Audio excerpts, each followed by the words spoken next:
man up. I'm coming off the dribble, it's simple, I make them stand up. Come from where they sagging, now luxury, hold my pants up. I'm nasty, nigga, you should ask me. Best about the city, ask my daughter why she dabbing. Niggas got my name in their mouth while they songs in the drought. I know it's hard to get out, you should be closing your mouth.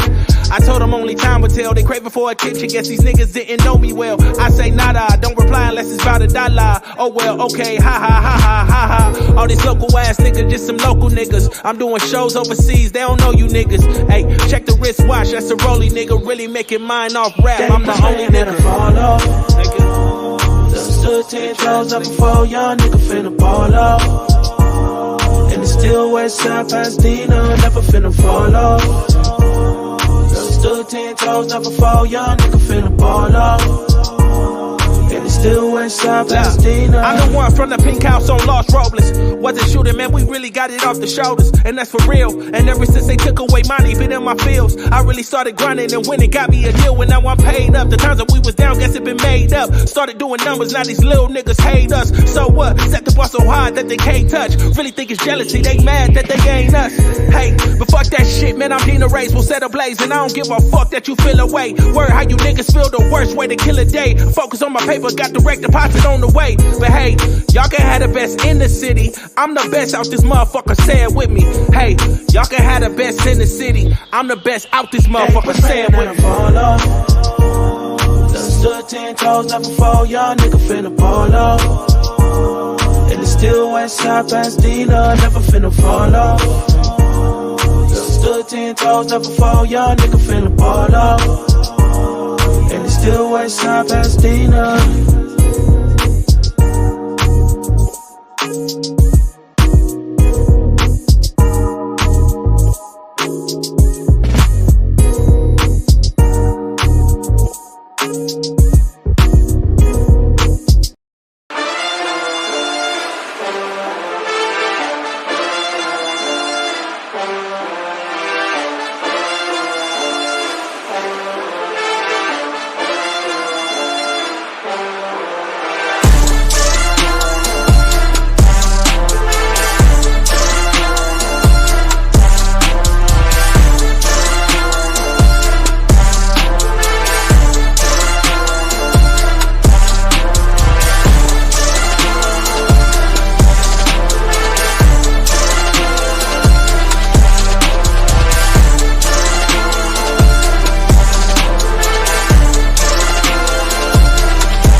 Good evening, ladies and gentlemen.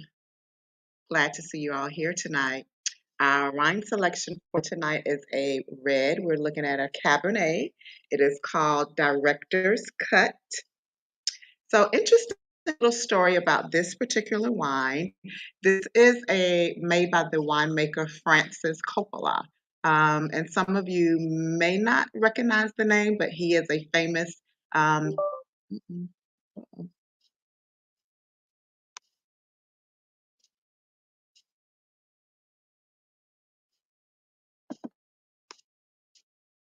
He's a famous director and producer.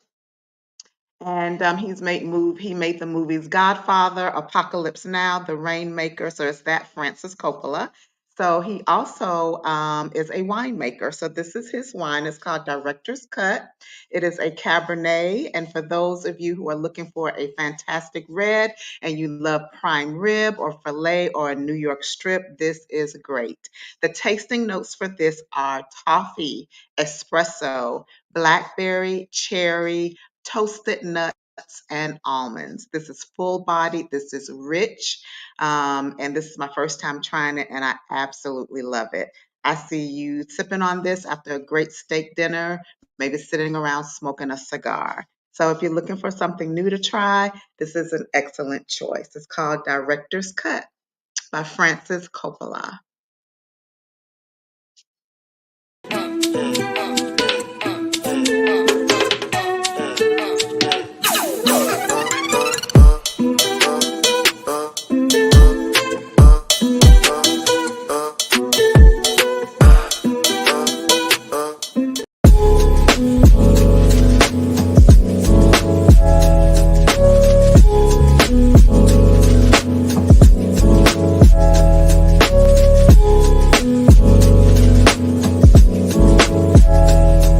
Yeah. Hey, new beginnings on the cusp. Not too old to adjust. Old dog, new tricks. Remember, I was just a pup. Something dirty in my cup. Clean soul, good karma is a must. Still my shooter in the cut. I was stuck inside a rut. Played the game, made bank, move G. Anything to get a buck. You won't find me in the club. I'm in the lab trying to sharpen up the sword. Swinging blades at these scrubs. Bitches flock like bugs to the light. Yeah, right. Treat my hoes like these raps. I don't really got a type. Off top, bullshitting. All I needed was a mic. Yeah. Hey, pass the rock, it's all butter. Pack your bags and take flight. Don't worry, it's all covered. Hey, live your life while you can. Our days are all numbered. Rain could cause thunder, but the sun comes after, clearing up the disaster. Isn't it lovely? I ain't looking back, I'm focused on what's in front of me. Everybody dates a number, but I'm still here luckily. I know that God got me, so I'm in good company. Like, yeah.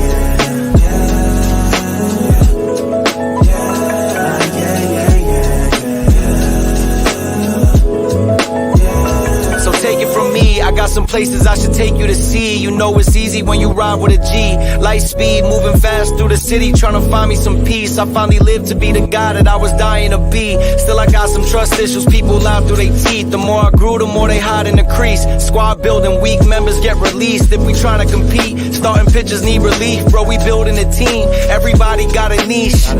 I've been known to play mine to a T, but it's time for me to lead. Picking dirt right out the cleats. Steep path, roadblocks in the streets, trying to knock me off my feet, cause the devil never sleeps. So I don't sleep too, and trying to breach safes that I didn't have the keys to. We all been.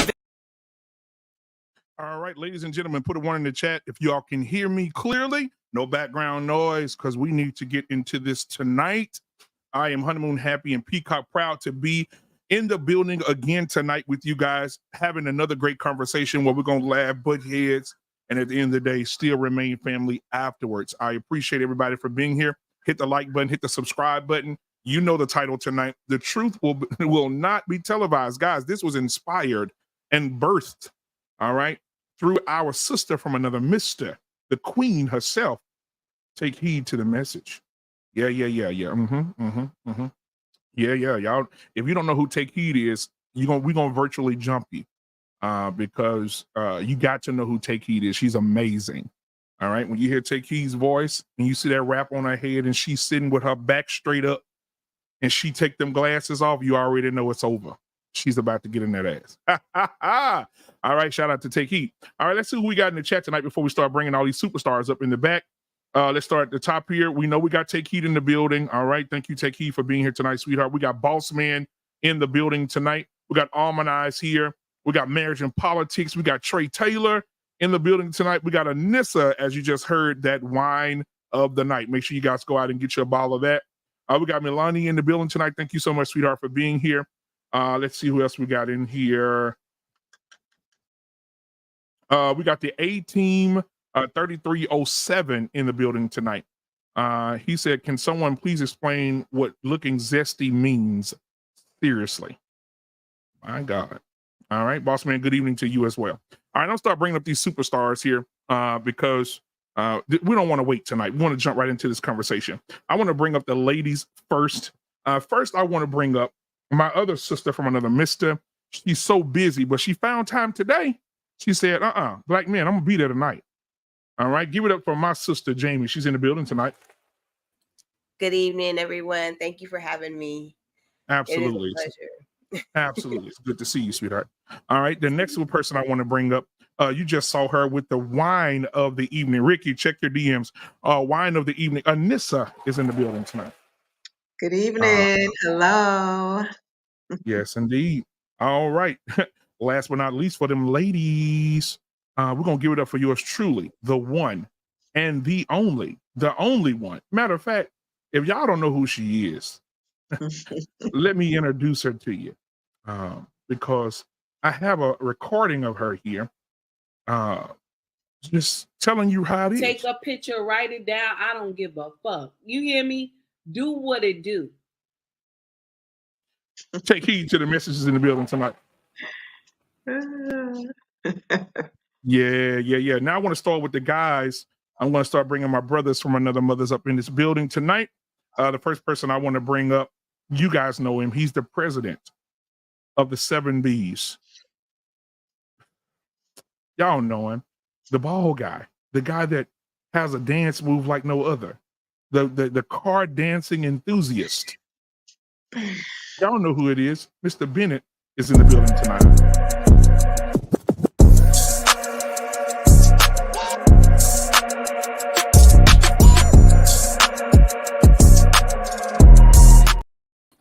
Yeah, Mr. Bennett is in the building tonight, ladies and gentlemen. That guy looks real good. Salute to everybody in the channel tonight. I greet the bold and the beautiful, the benevolent Ball Brotherhood of the BMU Network. It's good to be here with you guys tonight. And certainly salute to the follically free and those who live the ball lifestyle. Salute. Absolutely, man. Appreciate you for being here. Last but not least, last week, my brother from another mother, Mr. JT. No. I'm gonna wait till last. I'm gonna bring him up last because y'all been trying to play this. The next gentleman I want to bring up, you guys know him. He's a retired stripper. All right. He's retired. However, he came out about 6 months ago out of retirement. Wanted a little extra cash. Cash apps are filling up nightly. So give it if you need somebody for a funeral, bar mitzvah, graduation parties, anything of that nature. Give it up for yours truly. Our pain is in the building. Good evening, everybody. Good to see you. Good, sir. All right. Last week, my brother JT came in and said that I had a twin out there. Maybe my daddy was a Rolling Stone. And so I decided to do a DNA test with this guy, and the lie detector determined that he is my brother.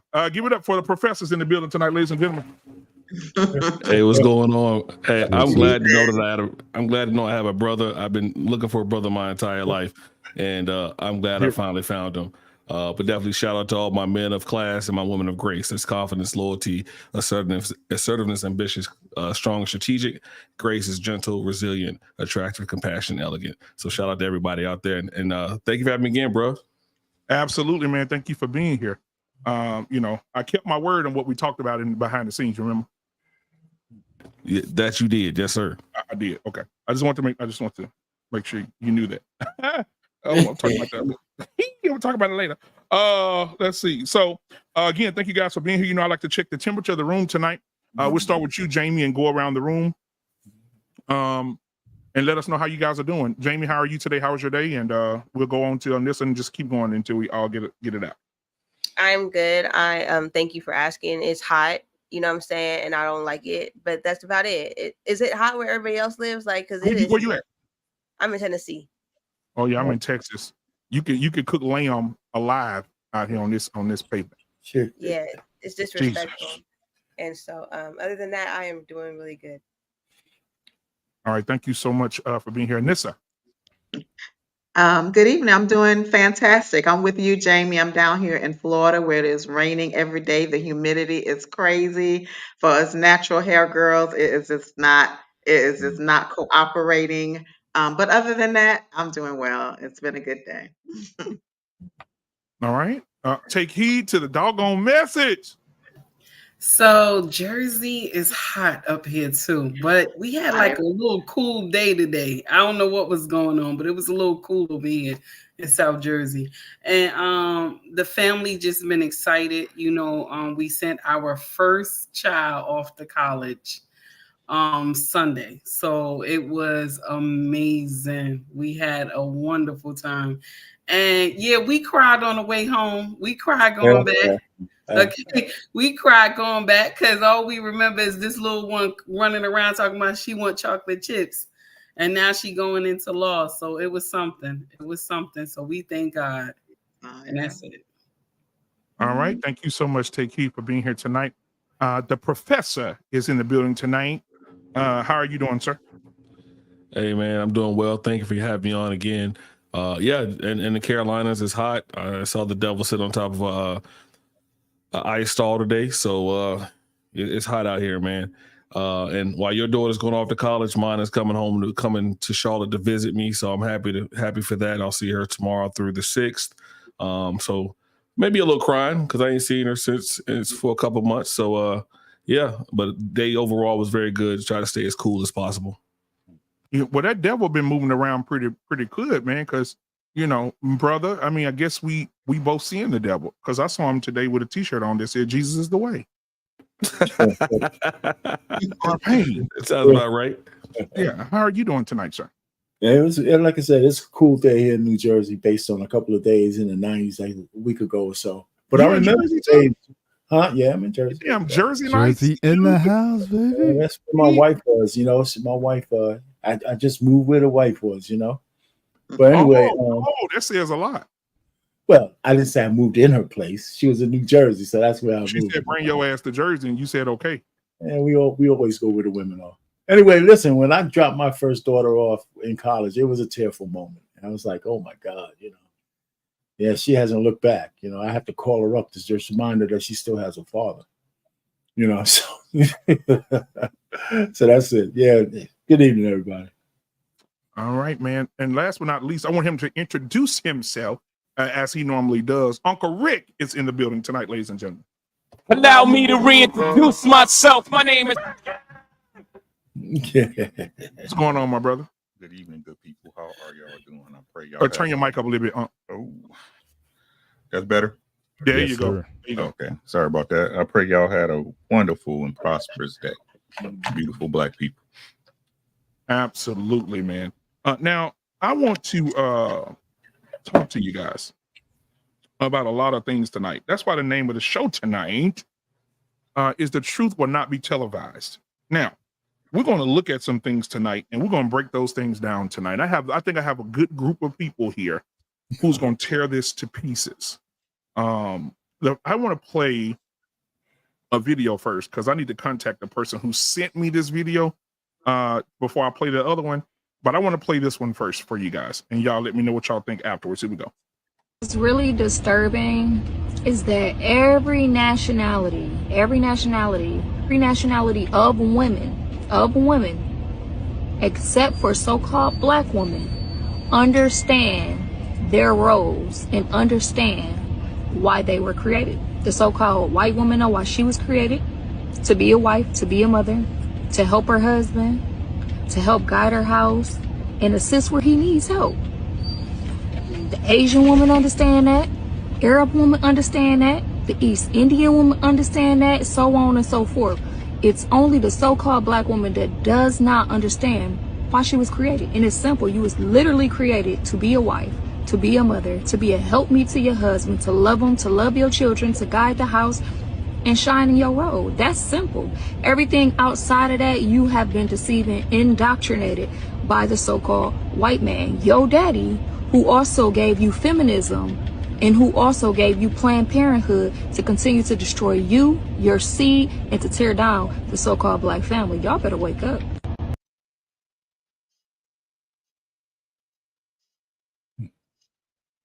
You muted, black man. We'll start with Uncle Rick first. What are your thoughts?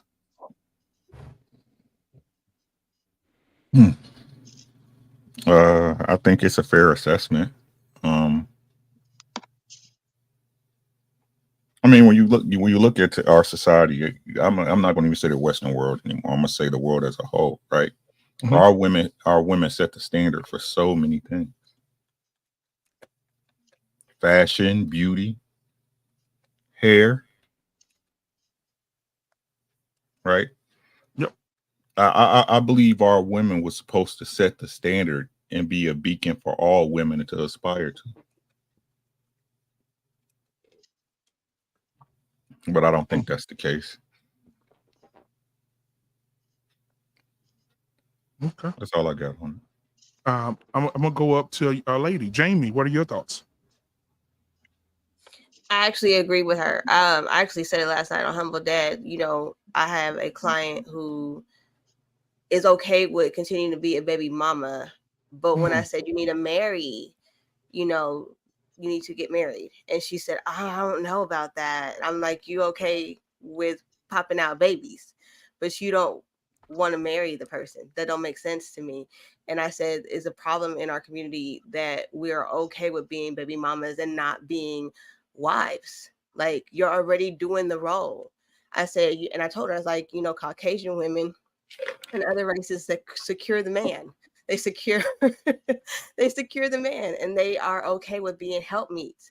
Like, you want to help them and then you get them, but you don't ever want to marry them. It just didn't make sense to me. So yeah, what she said is very accurate. We don't have a standard.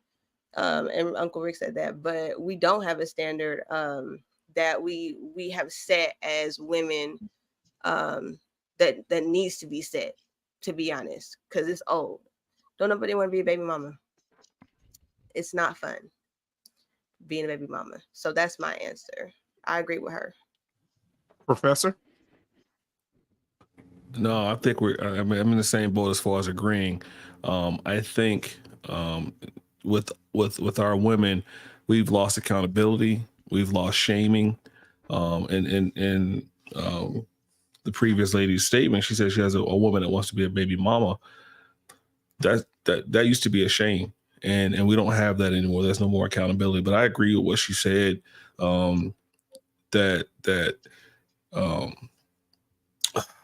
I just agree with what she said for the most part. My bad. I just think that we lost accountability and shame in the shaming aspect of our women. We need to bring that back so that we can stop doing a lot of the things that we're doing now, because it's not good. It's not. We're not projecting a great character for anybody. But I agree with what she had to say. All right, let's hop up to Anissa. Anissa, what are your thoughts? I agree with her for the most part. I think that right now we are wayward as women and we're rebellious as women right now. So I would definitely agree with her. The only pushback I have with what she says, I think that we were created to be wives and to have children and nurture and all of those things. But I don't think that that is our sole purpose as women. All of us have a gift that God has given us.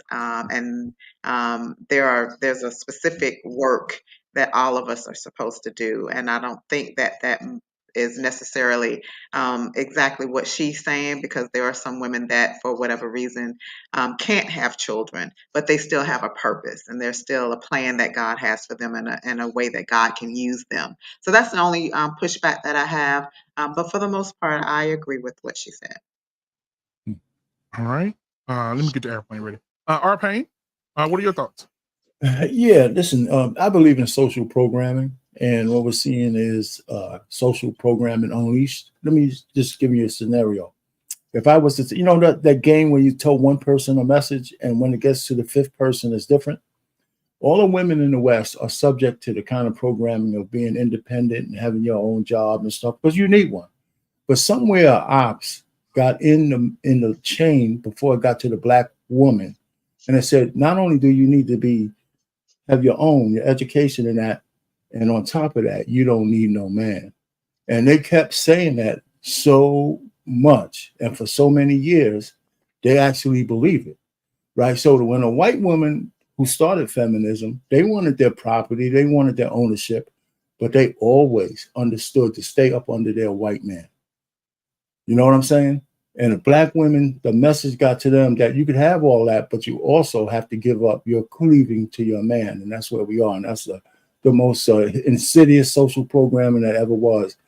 And black women know how to be a conduit for a lot of bullshit like that. I hate to say it, but they do. Take heed to the message. So first, I want to just address something real quick. I saw through the Fire podcast put something up. So my daughter is in a program for like first time children, first time family or something like that, family member going to college. And so when they're new and they don't know anything about college, they have a program where the kids go for the summer for like 5 weeks. And so they come back home and then September they go back. That's just to give them a chance to say, am I ready? Can I do it? You know what I'm saying? So they want to make sure before you unleash all this money on the college and then, you know, it's not working. You know what I'm saying? Mm-hmm. So that's why she's in here early and she's living on campus for the 5 weeks. Because that's how I'm gonna put that in the chat. So now to what I wanted to respond. I like what she said, but I'll share this with you and I say it on my channel too. We should go to college. We should go to college. But the thing is that God designed us to do so many things. We can multitask. Okay. So with that being said, as you go to college, as you get out here and get that career, okay, you also have to be mindful to secure that husband. I didn't just say man, I said husband, not boyfriend. I said husband, to secure that husband. And I'm not saying you going to bow down on one knee and say, will you marry me? I'm not saying that. I said secure that husband so that you and him are on one accord, that this is what is going on, that this is what y'all want to do. Because what usually happens is our young women will just go to college, get that career. And then when they have hit the top mark and they're making a certain amount of money, they wait till they're like in their late 30s and 40s to marry. And this is the hardest time to even get somebody, because what it is that you're dating all the while you're dating. Okay. So, you know, you're getting soul ties while you're dating. You know what I'm saying? And then when you actually want somebody, they're not there. And this is the same thing that our grandmothers and great grandmothers taught us, that do all the things you need to do, baby. The men gonna be there waiting, but they're not. They're not there. It's not enough of them to go around. So that's why I'm saying, and y'all know y'all president, Ebony K done said it. Okay, y'all president done said it. Okay, that you got to do all these things as a woman. You got to multitask, go to school, get that career. Okay, but also make sure you secure the husband. We always want to secure the bag, but you got to secure the husband, because this is what, this is how the foundation starts. It doesn't start with us, my sisters. And this is the thing that we miss all the time. You understand? We miss this all the time. And I'm done. Mr. Bennett.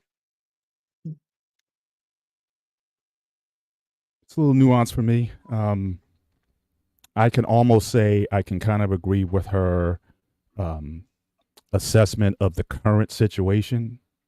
But if you don't look in the past, I think you're going to miss something. Name of people over the past 500 years that have endured what black people have gone through. So if she's saying, well, we're the only people, black women are the only ones, well, again, name another group of people who've gone through what we've gone through.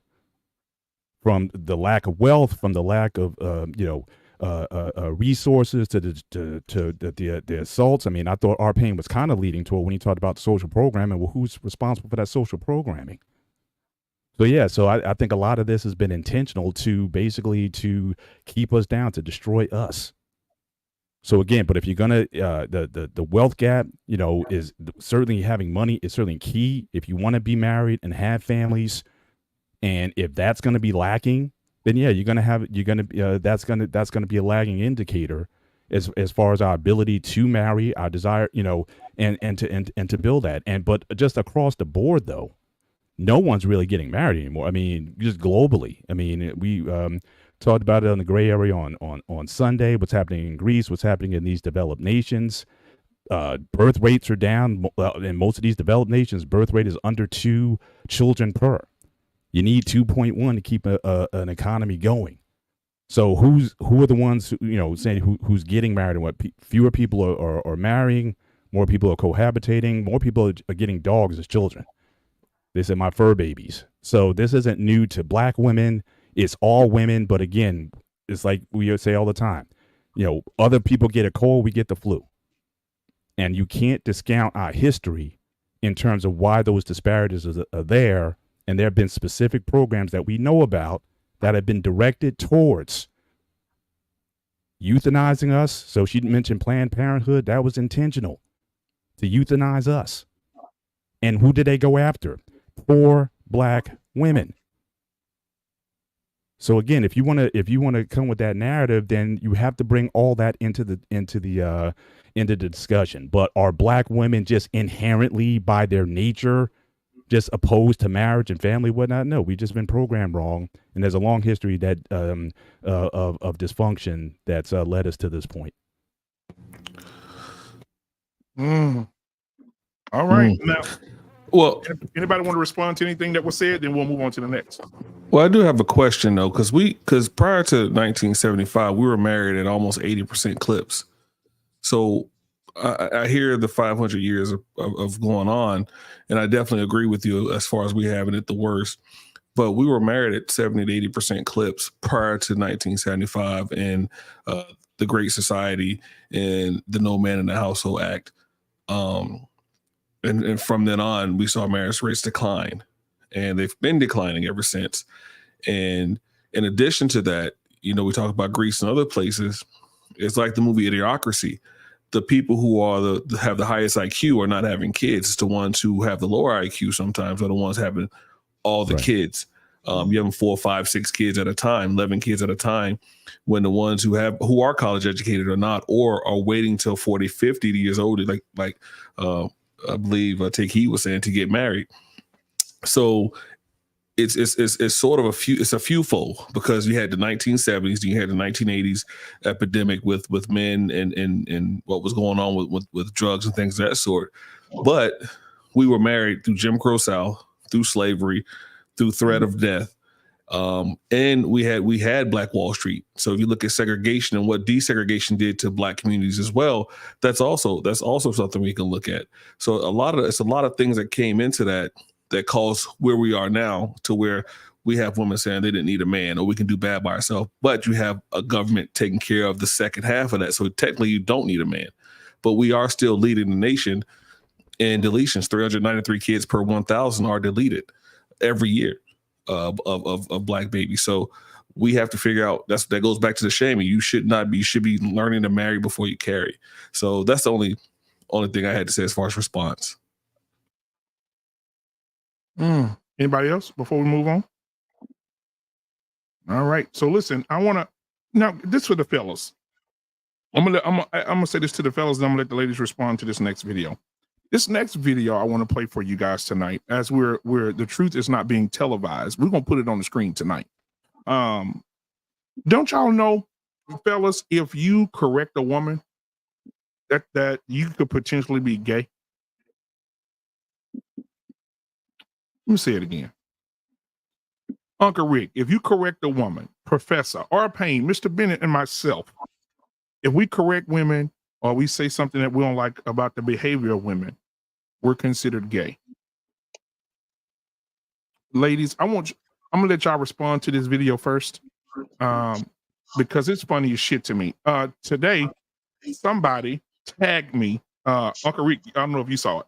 Somebody tagged me today on Facebook, and said and said these words: "You need to walk in your truth because I watch all of your podcasts, and it's time for you to come on out, Black Men Unfiltered, and walk in your truth. Come on out the closet." That's what they told me today. So I'm gonna play the video that they tagged me in today, and I'm gonna let y'all. I'm gonna see what y'all think. This shit crazy. I'm gonna let y'all see what y'all think. Here we go. We played it. A man that's always angry with a woman and he don't like women and he's always saying something negative about a woman. Why is that? Maybe because he's hurt? No. Yeah, he's hurt because he can't walk in his truth. He's hurt because really he want to lay down with his homeboy, but for the world, he has to be with a woman. It's clear as day. I see it happen all the time. There's no reason why a man should always be upset with a woman. What it is a lot of men struggle with their sexuality. What it is a lot of men can't walk in their truth. What it is a lot of men have to deal with women for their family's sake, for business, for image. But when a man is constantly aggressive and mean and evil and beating on the woman, on that list of demons that he's fighting is sexuality.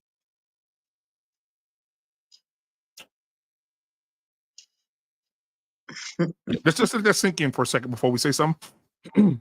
Do we have to? Well, Mr. Bennett, you open your mouth first. Mr. Bennett, what are your thoughts? I have, some things are just not dignified with an answer. You don't dignify with an answer. You don't pour gas on it. So I don't want to deal with it.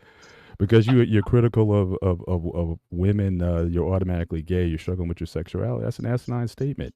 You would have no truth to that. So again, I just don't think that certain things deserve entertaining. So I'll pass the mic on that one. But I wouldn't give that guy any oxygen.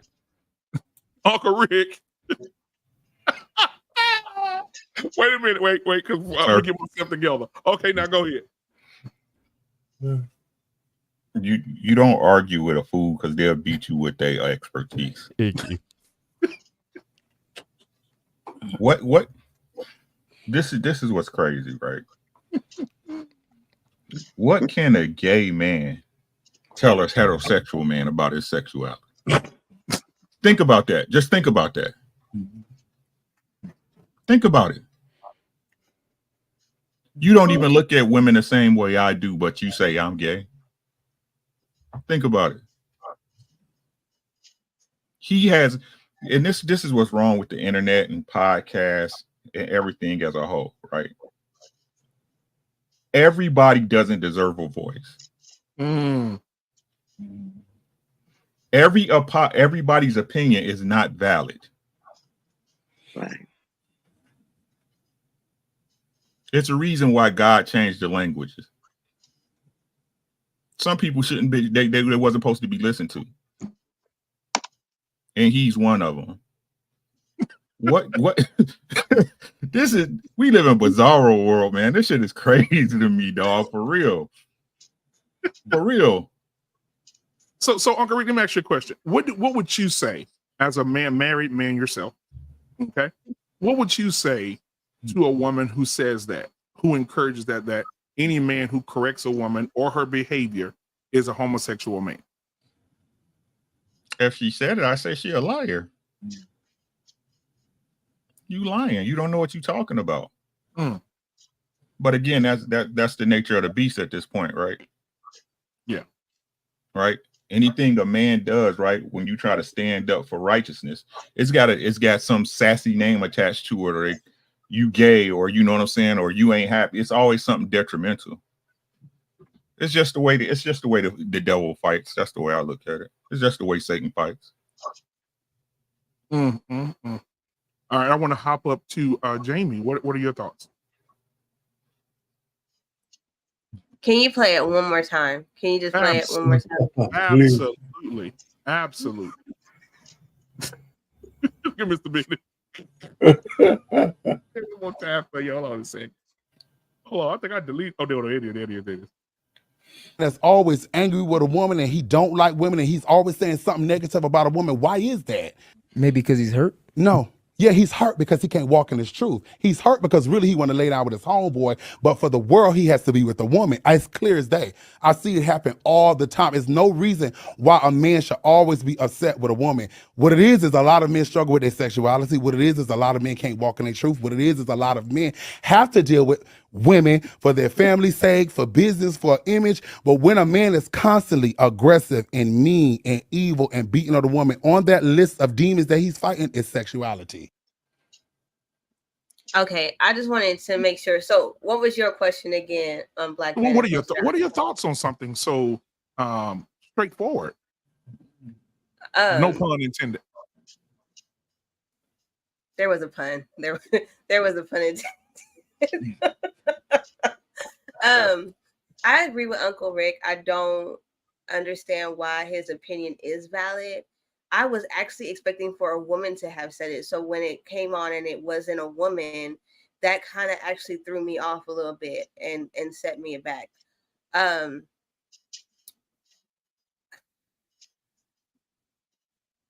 It's okay. Okay, I'm gonna give an example. When my son went through puberty and his voice changed, okay, and it got a little bit deeper, everything he said for a minute sounded like he was yelling, like he was like very aggressive per se, because I wasn't used to the deeper tone coming from him. Does that make sense? And so a woman getting corrected by a man, I'm going to say, may seem like it's aggressive, but that may not be the case because they're just not used to hearing it from that man. And so it sounds like a personal issue. It's a personal issue. Nobody wants to hear that they're wrong, and they don't want to hear from a deeper tone. When we got in trouble from our mama versus our daddy, who didn't we play with? We didn't play with dad. Dad's voice was deeper. Dad came with the iron fist. We just was not playing with the man. And so I just think that the person is soft, and that's just really what I think it is. You just soft, and you probably didn't have a man around, and you're not used to that. And that's just that. That's my, I don't know. He's soft though. I just cannot believe that.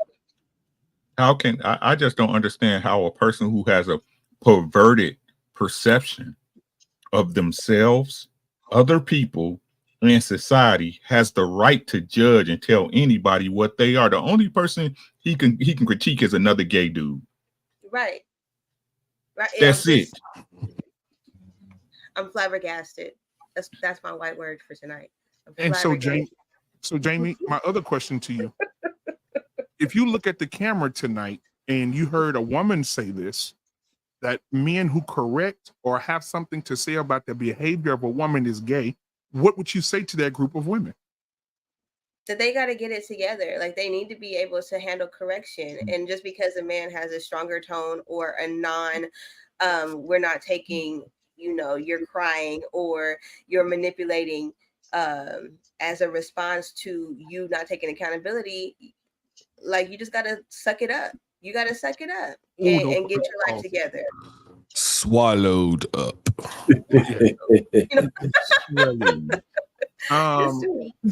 So let's go. Trey, welcome to the show tonight, my brother. Trey, you just coming through the back door, pause. Too soon, not the time. Trey, so what are your thoughts? you sure right, Uncle Rick. I'm sorry you threw me off with the back door. I think this is today's time. This is what you get. You get gay men who think that they can speak on straight men. And you've never ever dealt with a straight man a day in your life, so you don't know shit about what we do and how we act and how we move. Let me be very clear. If men are correcting you, it's because he actually gives a damn. He gives a damn. Yeah. And this is the problem when you don't have a male authority in your life. You don't understand how men operate. If he's quiet and he lets you fall off the bridge, he don't give a shit about you. So the fact that the man actually took his time to say, hey, don't do that. Hey, that's probably not a good idea. Hey, this is how you do this. Next time you do it this way.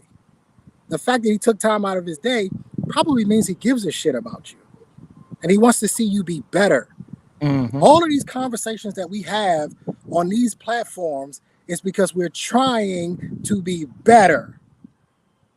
That's the purpose of this. Otherwise, black men can sit back. I could go play golf all day and mind my damn business.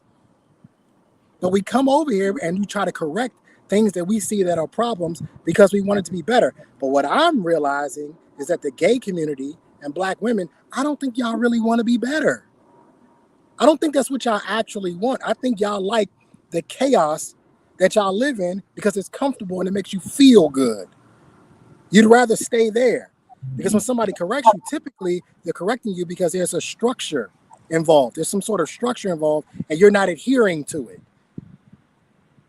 That's all I got to say. Absolutely. Thank you, man. Professor, what are your thoughts? So what I'm going to say, because I want to keep getting invited to the Diddy parties in Miami. They're great. I'm kidding. I don't 100% disagree with what he said. And let me unpack what I mean by that. What he said, because words mean things. So what he said was men that are walk around always mad at women for some reason. So when he said the word to me, when he said always mad, it may not be that he's gay. It may mean that he has some unresolved issues with women that he needs to see a counselor for. Whether his mom was what she was, or whether he was beat by a woman, or he's gay. I don't know. So there's a difference between correcting a woman and being a man, correcting her when she's wrong, and basically just being a man in a relationship in general. There's nothing wrong with that. But when you're always mad at anybody, there's something a little deep that's deeply rooted in that. That's what when I heard it the second time, he said you walk around always mad. Like, well, there has to be something more deeper than that. So that's where I sort of agree with him. But the fact that if you're just correcting a woman, you're gay. I don't agree with that sentiment. But I do agree that if you're mad at any culture, person, orientation, for any reason, just walking around just mad at them, there's something deeper that you need to deal with, and you need to seek therapy about that. So I do sort of agree with him. All right, thank you for that, Professor. We're gonna hop up to. I'm gonna stay with Arpain. Arpain, what are your thoughts? Yeah, BMU, you started out by saying the guy gave you that video because he was trying to intimate that you're gay. I think No, a lady. It was a lady. Or the lady, whoever gave it to you was intimating that. But I think you're safe because I can't imagine a horror show it would be with you with another man in a room somewhere. Oh my God, it's just a horror. I mean, it would be like a. I feel so uncomfortable right now.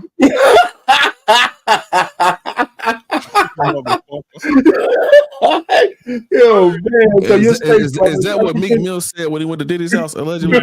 Yeah. Anyway, man, I don't know, man. I don't get the guy. I think the professor hit the little nuance about you can't go around being mad at women all the time. I call it red pill rage. There's something to that, and you have to graduate from that and move on. You know what I'm saying? So, but other than that, all the rest of the stuff, like you said, on these YouTube streets, if you have a mic and somebody clips you, automatically it gives you some kind of credence that you shouldn't have. That goes for most of us. So I wouldn't give too much, weight to what he's talking about. Absolutely. Mr. Bennett said, move on. I'm going to get up here to the ladies now, to the other two ladies. Take heed to the message. What are your thoughts about the young lady and what she said? So the problem we got in our community that I always see, and even in my mom time and my grandmother time, we always get advice from men that are from the LGBTQIA+. We do. When it comes to us talking about our men, we go to them to get the advice instead of us just going to talk to somebody else that's a straight man. You know what I'm saying? Go talk to your father or your grandfather or your uncle or your brother or somebody. But we will go and have a whole gang up on a man with another man that's from the LGBTQIA+. That's the whole problem right there. Now, I will say this. There are a lot of men in this space that they go ham, okay, on women. They go ham. And they have a dark side of how they go ham. Now, I would not say that they are that they are struggling with their sexuality. I wouldn't say that. I would say something else might be wrong. But I don't like how they will take all the men in the manosphere and say, "Oh, this is what they are." That's not fair. That's not fair. Because when a man, and I say this on my channel all the time, and Trace just said it a few minutes ago, if a man wants to correct you, he wants to keep you. It's only when he don't say she to you. That's your problem right there. That's your problem. If he just let you do whatever you want to do, that is your downfall. Because once he finds some woman who understand the assignment he done, that's why you have a lot of situations where a man will be with a woman 10, 15 years, and then all of a sudden they get in a heated argument. He been waiting for that. He been waiting for that heated argument just to say, bump this, I'm done. So now when you tell him, ninja, get your, you know what, and don't come back to my house, he just pack up and he leave. And then like a year later, you found out through Facebook, he done got married. You know what I'm saying? Because the woman he met understood the assignment. So I think that's the problem too. We always want to say, okay, he's sassy, he's zesty, he this, he that. You know, they'll say that about male content creators. And then women content creators, what they'll say, oh, you're a mammy, you're a pick me, you look like Silly from The Color Purple. All this nonsense, this hatred, because you want to teach. Because you want to teach, you want to say, listen, baby, I done went over that cliff. That cliff, you gonna hurt yourself. Don't go that way. But they'll tell you, oh, you too old. You don't know what's going on in this day and time. The problem is that, and I always say this, and Ricky says it too. The game never changes. It's only the players. So when I tell you that I have been down this road and it's not leading anywhere, baby, be advised, when you follow this road, it's not going to lead anywhere. It is not. And so with him saying that, he did wrong. But you know, they got to say that. They got to say that. Because let me share something with you. The same thing we want, they want. They gotta label men all the same, all black men the same as well, because the same thing we want, they want. And I think that's the thing that we miss. That's why they'll always tell some woman that, oh, he ain't good for you, he ain't this. And then you hear him trying to kick it to him. Later, you find out he was in his DMs trying to kick it to him. You got to watch out for people like this as well, just as you got to watch out for your sisters. Because your sisters don't want to see nothing good happen to you unless she's a lioness. And that's the truth. I'm done. Anissa. Talk about this, Anissa. I think Professor hit it on the nail with what he said. Some of us, so I agree with what he said in the beginning. Some of us just hate correction. And instead of humbling ourselves and taking the correction, we want to resort to insults. And what's the most negative thing that you can say about a straight man is just question his sexuality, call him gay, and that's all that is. We don't want to be corrected, and it's hard to sit in the truth sometimes. And instead of humbling yourself and being willing to listen, oftentimes people go on the attack. And unfortunately, those are the things that are said. So I give no credibility to what he's talking about whatsoever. I think it's crazy. So. Welcome, my brother, to the show tonight. JT, from What We Know podcast, is in the building tonight. It would not be right if JT came in here and then we didn't. I got my drink in my two-step. Hey, from the jailhouse to the courthouse. What's up, JT? What up, though? What's happening, y'all? What's on with you? What's up, baby? Right. All right. So, JT, did you get a chance to see the sunflower? Yeah, I did see that. Okay. What are your thoughts? First and foremost, there's no way that women should ever be listening to a dropout. How is he gonna say anything about any straight man when he is not comfortable with his sexuality? Come on now. Ain't that crazy? Just to even hear somebody that is crooked talking about somebody that's straight, that's crazy. That's crazy. Sweet Dick Willie. That's why I tell people, them dudes are still men. They just shitty men. And I mean that figuratively and literally. I kind of agree with what my man, Mr. Bennett was saying. It's like, how do we dignify something like that? Listen, every time I see these guys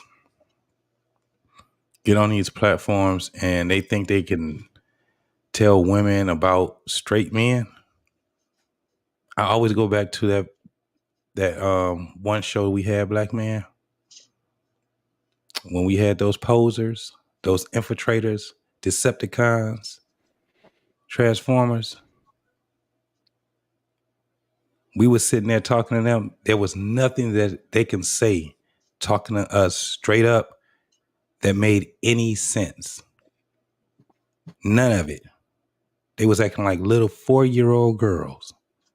So anytime that we can have somebody go in there like that, what that guy was talking about, women should ignore him. That's it. Ignore him. But there's good news and there's bad news. The good news is that they're being replaced by the other panderers, because that's all these dudes are. The panderers that don't call themselves Transformers. They consider themselves straight men, but they talk the same way that you seen that guy talk. That's real self-hate. Real self-hate. I ended there. All right, man. Well, I appreciate you guys' perspective on that. I have a follow-up video, but before I do, I want to go ahead and kick a shout out to who gave tonight. So I got two here. I got Almanize with the $2 super chat. She said, "How you know?" Thank you for the super.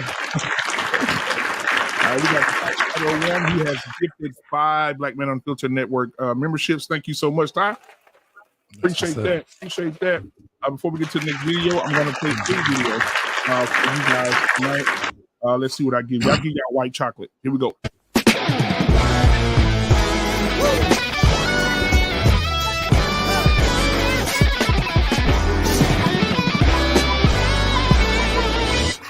I got a red room, it's the red now when the sun sets in my bedroom. Oh, it feels like I'm inside a flower. It feels like I'm inside my eyelid. It feels like I'm inside a flower.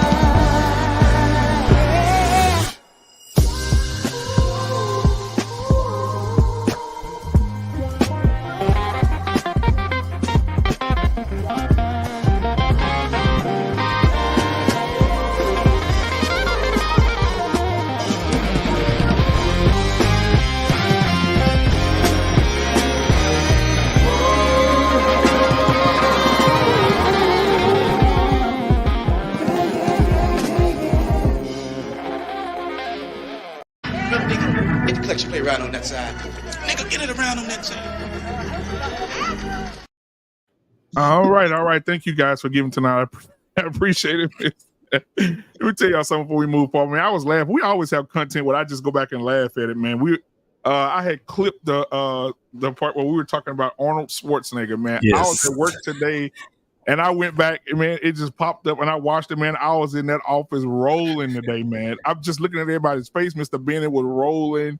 Take Heed was, I mean, it was bad. It was bad.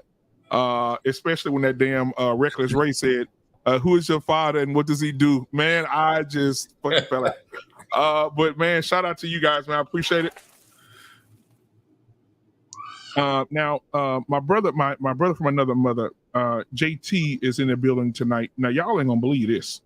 Now, JT, your homeboy here. So since y'all in the same age group, I'm gonna be switching you guys in and out. But I'm gonna introduce him first, and then we're gonna get into the next segment, and we'll come in and out. And I'll drop, and then JT host for a little bit. We'll just move it around like that. But guess what? Who we got in the building tonight, ladies and gentlemen? I know ain't nobody gonna guess it because you ain't gonna get it right. We got Uncle Jeff in the building tonight, ladies and gentlemen. What's going on, man? How are you tonight, my brother? Hey man, how everybody doing? Can y'all hear me? Yes, sir. Good to see you again. Long time. Hey, beautiful black people. Great I wanted to get your perspective since we got JT's, we got everybody else on the panel. I know that you saw Mr. Sweet Thunder. So what are your thoughts? Well, I didn't actually. I kind of popped up while y'all was talking, and I don't. Let me play it for you. Oh, you know what? If it's a sweet pickle, I really can. I can. Okay, I guess. All right. A man that's always angry with a woman and he don't like women and he's always saying something negative about a woman. Why is that? Maybe because he's hurt? No. Yeah, he's hurt because he can't walk in his truth. He's hurt because really he want to lay down with his homeboy, but for the world, he has to be with a woman. It's clear as day. I see it happen all the time. There's no reason why a man should always be upset with a woman. What it is a lot of men struggle with their sexuality. What it is a lot of men can't walk in their truth. What it is a lot of men have to deal with women for their family's sake, for business, for image. But when a man is constantly aggressive and mean and evil and beating on a woman, on that list of demons that he's fighting is sexuality. All right, the floor is yours, sir. Can I cuss? Yes, absolutely. So fucking what? I think what we're really missing here is that the man that's always angry, the man that's moderately angry. Shout out to Trey. Drop the bomb. If I don't say shit to you, I don't give a shit about you. All three of those men, you know what they have in common? They're right about you. They're right about you. It doesn't matter how you get it. Here's the dude you listen to. Listen to the dude that tells you to change if you're not getting what it is you want. Even if the change is wrong, do something. I have a sign in my office that says, do something wrong today because something beats nothing. If you're going to, if your way is not working, listen to the men who don't want to get in your pants that tell you to change. Listen to 5 men who have no interest in seeing your draws. And whatever all of them say to do, write down what they all say and highlight what is the same in all 5 of those interactions and do that. Stop worrying about where the good come from because the dark forces will put your good right where you won't look. They'll put a word right in the homeless man's mouth. There'll be a word right in the homeless man's mouth and you're going to judge where he's sitting as opposed to what he got to say. So I say find the good in it. Find the good. Y'all so busy looking for God, you forgot to add that extra. Oh, you got to look for good. Whoever is telling you that what you doing ain't working, even if he telling you what you doing ain't working and he wrong about it, he's right about the fact that it ain't working. Start there. Walk there, I say. Yeah, I can land it there. All right, man. Thank you for that. I appreciate that, brother.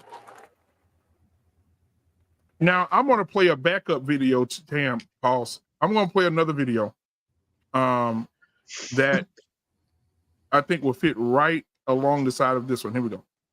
Black women. Because nobody supports gangsters and gays more than the black woman. The black woman is the #1 cheerleader for gayism and gangsterism. She date them and she raise them. Women despise punks because punks don't honor women. They're trying to replace them and eradicate them. The biggest competition is not the black man and the black woman. It's the punk and the black woman. And the punk is damn near beating her. A woman ain't bringing no punk around her boy because she don't want that spirit left in the house. The spirit stays, but the punk leaves.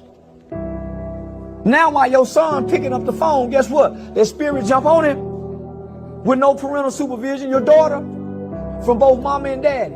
They don't just go from the gay nigga, they go from the hoe that you like to freak with, nigga. All that shit latch on to your kids while you having fun and entertaining the demons. Because you ain't bringing no angels in.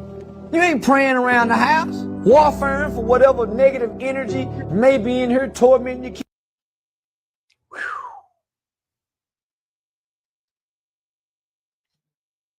Hurt some feelings right there. Yeah, he did. Take heed. I'm gonna go with you on this one first. But what are your thoughts, baby girl? So a lot of people can't stand Charleston White, but I love this brother. I'm sorry. I do. I love this brother because he speak nothing but the truth. I know some of his stuff be coming from the left, but some of that stuff be on point. And what he's speaking is truth. Because we don't, and I said this before, but as I said it, I'm copying off Crimson Cure. She said, we do not govern womanhood properly. We don't. We do not govern womanhood properly. Because this is the thing. We see men in our family, or either men we know, and he got a wig on. He got a lace wig on. You know what the first thing we tell him after he done got his hair done and everything? We say, baby, you sure look good.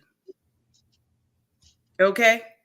When he have a dress on, we tell him, baby, you wearing that dress. We agree with it and we know it's wrong. And if you don't want to say anything, don't be the cheerleader. If you can't, you know what I'm saying? This is the thing, we cheerleaded. If you don't agree, fine. You don't have to agree. We're not supposed to agree. But we're not supposed to be the cheerleader. We're not supposed to say that this makes sense. Now, I'm not saying that if this happened in your family, you're not supposed to love your family members. I'm not saying that. You love your family. If it's your children, you still love them, no matter what. Okay?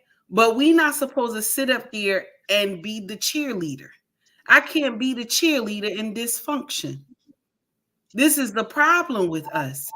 And we will be the first ones to cheerlead it on, because I'm going to share something with you. When women say this is not what it is, when women actually stand up and say, I don't want a roughneck, I don't want a thug, I don't want a scam, I don't want a D-boy. When women actually can say this collectively, men will change. The whole thing that men will change. Boosie said it best. I remember hearing him say, he said, when the women start complaining about it, it'll change. But because we cheerlead it on, it's not going to change. Because when you cheerlead it, everybody think it's okay.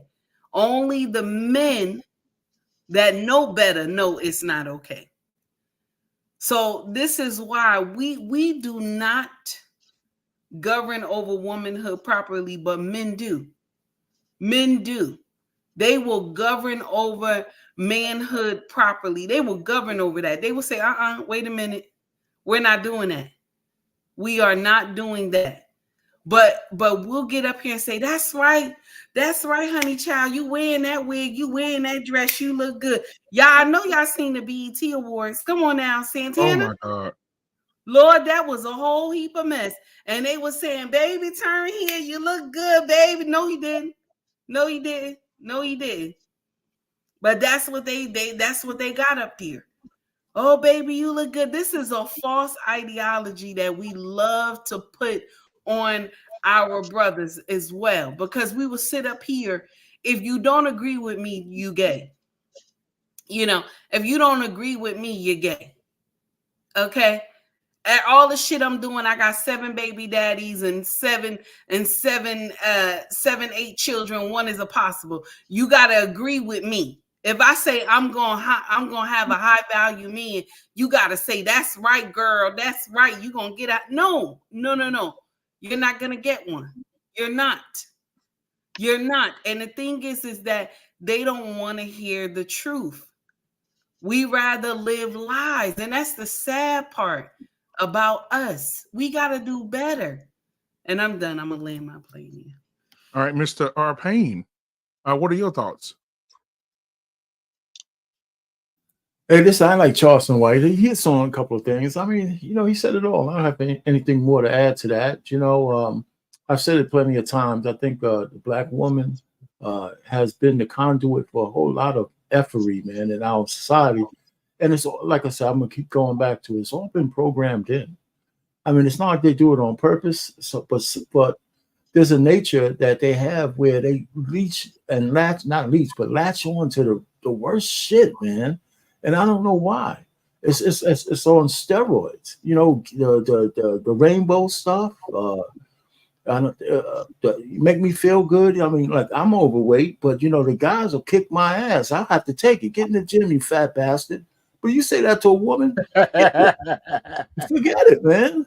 Shit. The whole world, they've been telling women they're not, you look beautiful and they're like big as a house. And that's not right. I mean, so everything is like, give me a pass, give me a pass. And it's destroyed things, so I don't know what else to say other than we got to keep trying, so one at a time. I'll All land it right. there. Thank you for that, man. I appreciate it. Before we go on, we got Trigger Mike in the building, man. Thank you so much. Yo, Mike. For $10 super chat, he says, shout out to Real Ones. Great panel, man. Thank you so much, Trigger Mike. I saw your video today, man. You almost better than me with that handgun, brother. You almost better than me, man. You're gonna get there. But no, shout out to him, man. I appreciate you, brother. All right. Now let's move on to Mr. Bennett. Mr. Bennett, what are your thoughts about what Mr. Charleston White had to say? Let me bring it. I was a little confused between 2 points. He said that black women are the biggest cheerleader for gay men and for incarcerated men, but I thought he said, but they will not tolerate punks. Did I get that correct? Yeah, I think that's what he said. So I don't understand that. Like, so what? So how is he defining a punk then? He said they're tolerate. They're I don't. Hold on. They're cheerleading. They're cheerleading the incarcerated man and the gay man, but they will not tolerate a punk. Right. I don't even know what that means.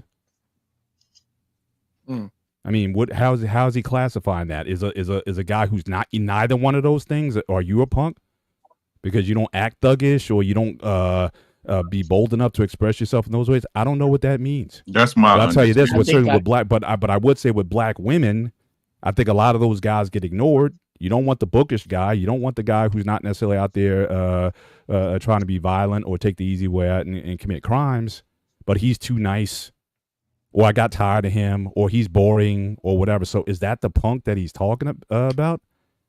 So because if that's what he's indicating, then I could say I could probably agree with that. That a lot of women, I think, bypass the men that they should be with, but there's something about, I guess, for the gay black man, because I guess he's looked at as being bold in his expression because he's going against the grain, or because the guy is in prison, that he went up against the system also, so that somehow he looks more courageous in her eyes. Otherwise, I don't understand the analogies he was drawing there or the contrast he was making. Right. Okay. Appreciate that. Anissa? I think he made some solid points there. I don't understand the fascination that some women have with the gay men. I don't. They feel some type of false sisterhood, I guess, with them. They can, talk about the same things, and they like the same things, or what have you.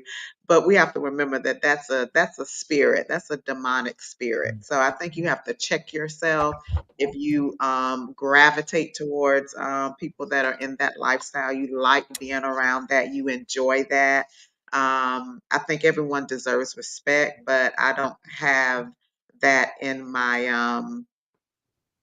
you're not my friend if that's the lifestyle that you live. Because I don't want to talk to you about it. I don't want to be engaged in. I don't want anything to do with it because I don't agree with it and I don't believe it with it in my own life. So I think that it's just some type of. I think Arpane said there's some fuckery that some women are on. They gravitate towards that. They like that, and obviously they feel like they have something in common with them. But I think we have to remember to remind ourselves of what's really going on there, and it's not a good thing. So that's it. Jamie? You know, I'm gonna ask you to play it again. Okay. No problem. Here we go. Because nobody supports gangsters and gays more than a black woman. The black woman is the #1 cheerleader for gayism and gangsterism. She date them and she raise them. Women despise punks because punks don't honor women. They're trying to replace them and eradicate them. The biggest competition is not the black man and the black woman. It's the punk and the black woman. And the punk is damn near beating her. A woman ain't bringing no punk around her boy because she don't want that spirit left in the house. The spirit stays, but the punk leaves. Now while your son picking up the phone, guess what? That spirit jump on him with no parental supervision. Your daughter, from both mama and daddy. They don't just go from the gay nigga, they go from the hoe that you like to freak with, nigga. All that shit latch on to your kids while you having fun and entertaining the demons. Cause you ain't bringing no angels in. You ain't praying around the house, warfaring for whatever negative energy may be in here tormenting your kids. Okay, so yeah, I agree with everything Charleston said, because he didn't just touch on it about homosexual friends or people that go to jail. He touched on it about, like, y'all don't have good friends around your children, period. Like, you guys don't know how to vet people having, like, them around your kids and the spirits that they bring towards your children or leaving your house. So yeah, I definitely agree with Charleston all the way around. I'll say this: I had a punk as a friend when I moved here. You know, I had met him at a bar. We became friends, and then I got pregnant, and the first person I dropped was the punk. I didn't want that punk around my child. Now, I didn't know what you think I'm playing. I wasn't playing, for real. I didn't want that behavior around my child because I didn't know even if it was a girl, I didn't know what I was having. But when I found out I was having a boy, all my friends got dropped because none of them were of a good stature that I would want around my child. And that's just being real. Like, that's the thought process I had to have. Now, does every woman have that thought process? No. I grew up in LA. I'm really from California. So I grew up in LA, and I remember going to my friend's house, and they had little boys, and it would be like a little house party or a cookout, and they would have that little boy twerking to music. And I would always look like, why do you want this little 5-year-old? Why do you think that that's cute? Him twerking. It's a 5-year-old boy, and you get what I'm saying? So, like, this was when I'm in my 30s now, late 30s. So imagine that was all the way back then. So we actually, like it said here, a lot of women trained these men to be effeminate and to be punks because they thought that behavior was cute at that time. Look at little Boop Boop twerk. Like, look what he could do. What are we doing here? So no, I agree with Charleston all the way around, completely. I can't refute nothing that man just said, cuss words and all. And I think men need to stand up in those situations before we move on to the next person, because if my nephews or somebody came over here and his mom, who's a single mom, have her son twerking, I'm probably gonna break a clothes hanger across the back of his head. I don't think that I'm not going to just allow a little boy to be twerking in my house. Just I don't give a fuck about what his mama say. If you allowing it, you might catch a clothes hanger as well. I don't think men should allow that. I don't give a fuck if it's your child or not. Just don't allow that shit around yourself. If you're a real nigga, don't do that. But anyway, who we missed? Anybody that we didn't get? Okay. We can do JT, you go ahead. Okay. So whether I agree with Charleston White or not, I've spoke that same spirit. I've said back, if you see his antics, how he talk and he bounce when he talk, it's kind of like the nigga I am when I'm at the shit with my family and then I done had too much to drink and I get to bouncing. I give him the I'm fed up type of shit. I talk just like that. Make a whole bunch of them motherfuckers don't like me. Oh, absolutely. I agree. Whole bunch of them don't like me. That's why when I seen him come on the scene, I was just like, shit, I don't know if I like him or don't like him, right? Because he speaks the same language I speak, right? When he sat back and he made it clear, I'm speaking to these motherfucking so-called gangsters and these stupid ass rappers, and I end up having to be the person that I have to be to talk to them. Mm. All right, I understood that. Reason being, well, a lot of people is like, I don't understand, because he speak it all. Speak it all.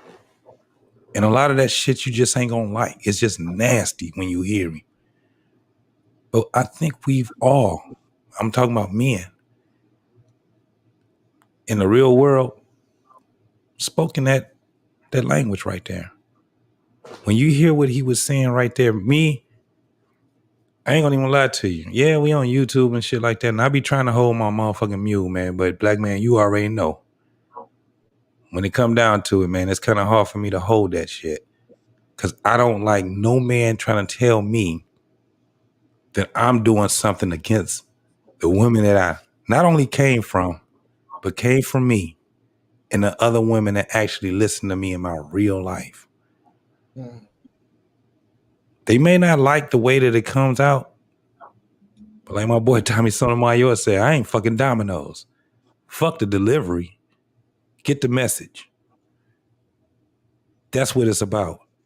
The craziest thing right now, y'all, and I'm glad that you putting these videos up here. I've always said it. Men, we ain't really got no motherfucking friends. And that include other fucking men. Ain't it funny that everybody that comes against us includes other men? We don't even have the problems, because when we bring that smoke back to the women that we talking to, at least they want the conversation. Guess who don't want the conversation? The men that thought that they was about to take up and stand up for those women. And then when we kick them in their goddamn nuts, what they end up doing? Going back to the way that they was going. When you see women, especially our black women, they entertained and all this, and then they get to a certain age in their life. Some of them can survive it, and some of them can't. And then they see it in their kids. All the shit that they thought that was cute when they were young, they get older, now they see it in their kids. Why you think your kids will tell you, you can't tell me nothing? And then they'll bring up your past. I remember when you did, right? That's the reason why. At some point, y'all, we have to teach our kids to be better than us. We just have to teach them to be better than us. I end it right there, y'all. All right. Anybody else didn't go? Because I want to make sure I got everybody. Okay, I got the Uncle three Jeff guys at the didn't bottom. Uncle Jeff So, yeah, go ahead, Uncle Jeff. I heard the sister talking about how she dropped her friends because of her children. I think the rhetorical question, sis, and this is for all of us, I'm not putting you on trial, but you have to ask yourself, what purpose do substandard friends serve at all? You have to judge yourself by what entertains you. This is the issue that you find with these women we discuss is I put, and I hope I don't ruffle no feathers here, but I put their relationship with gay men in the same category that I do with Jesus. Jesus is perfect. This is why you're supposed to run when you hear a black woman talking about how she married to Jesus. Well, of course you are, because he ain't gonna ever ask you for no pussy. Whatever you do is okay. He's always he gonna always work it out with you.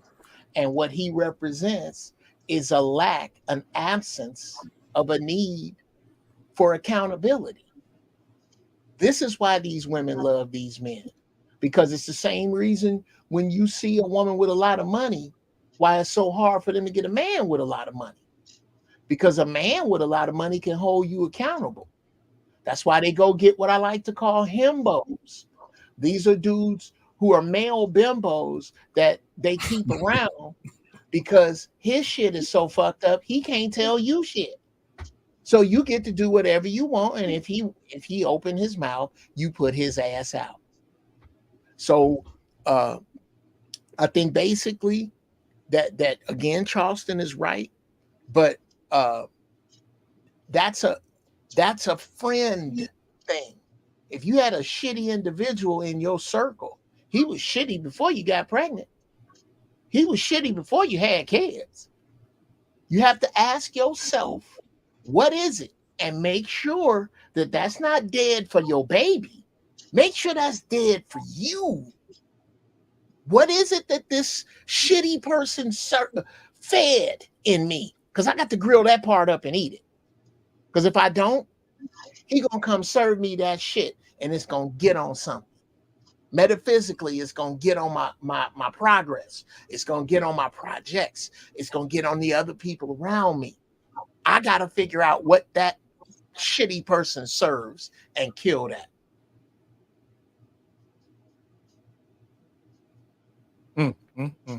All right, Trey, what are your thoughts, man? Yeah, I mean, Uncle Jeff took a little bit of what I was going to say. I will say this.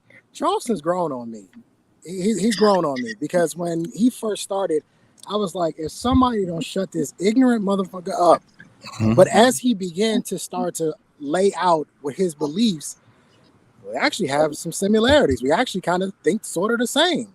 And I actually tend to agree with him. There's one thing he did that I don't know if I could have done it. I don't think I'm strong enough. But if Brittany Renner want to get on top of me and ride me, Slim would have got folded up fucking around with me. But he's a better man than I am at this point in my life. Baby number 2. Leave it at that. He's a better man than me at this point in my life. But anyway, I find it funny. I think women have figured this out when it comes to gay men. You get all the perks of him being feminine without all the sexuality, the sexual needs of a man. Yeah. They figured it out. You get everything from a man. You get his strength, you get his masculinity, you get his ability to provide value without him trying to stick his dick in you at the end of the night. Because if you call me to come hang, if you call me to hang up a TV in your house, I'm going to have you holding the back of your knees at the end of the night. That's how this works with a man. But with a gay man, you don't really have to worry about that because he might be more interested in doing your nails or your toes or some other shit that I don't really give a damn about. I'm going to look at your toes while you fold it up. That's how that works with me. So a lot of this is he is safer than guys like me. It's easier to be around him. And that's why he's been championed. That's why he's been pushed to the forefront, because I don't have to worry about him trying to get something from me at the end. I'm so selfish as a woman, I can just extract from him and I ain't got to give him nothing. Yep. I ain't gotta give him nothing. But here's my issue. Here's my issue with women and your gay friends. I find it quite funny that you champion them, you push them to the forefront, you defend them, you advocate for them. But the moment you have a problem with a straight man, what do you call him? Gay. So is gay being bad? Is it a bad thing or is it a good thing? Because as long as he's actually gay, it's all good. But when it comes to guys like me who will tell you, no, sit your ass down, you don't know what you're talking about, and then provide facts and data to prove you wrong, now I'm gay. So which one is it? Isn't that logical? A good thing You think or it's logical? is it a bad thing? But at the end of the day, what I know, and I've said this, one of the vetting questions that men have to ask, and I'm very serious about this, do you have any gay friends? Yes. And if the answer is yes, it was nice talking to you. Yes. Because what happens is that she starts to go and confide in this gay man. Well, I have a little bit of a problem because that man has never, ever dealt with a straight man. Yep. Never in his life. If he's dealt with a man, that man was not straight. Nope. He was never straight. So that man is giving you advice based on dealing with gay men, not straight men. So when I hear you say I have gay friends, thank you, sweetheart. The ass is fat, but I'm a pass. I'm a pass on that. Oh my God, who hurt you, Trey? Right. You No, you know what? Hey, Professor, I walk around mad. I'm so mad. And I'm angry. I'm angry at the women. Oh. You know what's such bullshit about that? Who hurt you? Bruce Banner. Here's the bullshit about that who hurt you question. Who's walking around over 10 years old unhurt? Right. Who? Not a fucking one of us. If you walking around unhurt, then that means you are unlearned and unnecessary, unworthy, unuseful. I need somebody that has been hurt that can go, here's how it happened, and here's what I learned, so we can share. But they think they saying something. I'm going to say this and land it. Dear Black women watching this with your fist ball up, it ain't a damn thing you can say negative about a Black man that helps you. I need you to read Isaiah 4. What? First read Isaiah 3 and find yourself, and then read Isaiah 4 and see what is coming for you. Yes, sir. You preaching tonight. Okay, you do that. Keep that. I say this and I mean it. I don't understand how brothers get so upset when these women show you that they're uncoachable.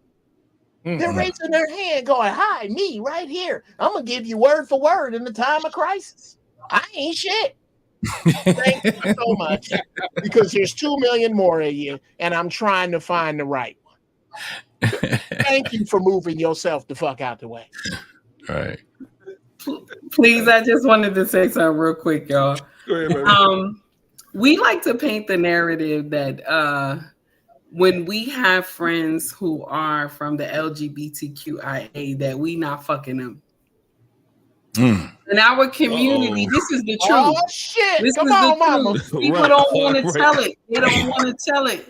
They do not want to tell it. But I want you to understand this structure that you see that is dressed, that he's dressed up in a dress with a wig. He still got a pole between his legs. Do you understand what I'm saying? He still has a pole between his legs. And late in the midnight hour when y'all both up there drinking, okay? Because it always from that drinking, y'all both up there drinking, okay? And he tell you, baby, your titty sure look big. She said, you want to touch it? You know, and he touch it, and it go left. Now, there's a lot of women who pregnant by their friend that is gay. There's a lot of women who brought children to this world because their friend that is gay. And I'm going to share something with you. Only why I'm saying this is because I saw it growing up. Only why I'm saying this. And I lived in 3 projects in New Jersey. And I have saw a lot of shit. And they usually be the daddy. So it's not that, oh, you know, she's friends with him for that. Oh, we're just friends because we think alike or we act alike. Yeah, that could be that too. But it's also that we're so close, nobody's gonna know my secret. You know what I'm saying? Nobody's gonna know my secret, and we don't say anything about that. You got to remember too, they're close for a reason. And I'm not saying this happens in every relationship that you have with an LGBTQIA plus person. I'm not saying this happens, but I'm going to share something with you. It's the girls too.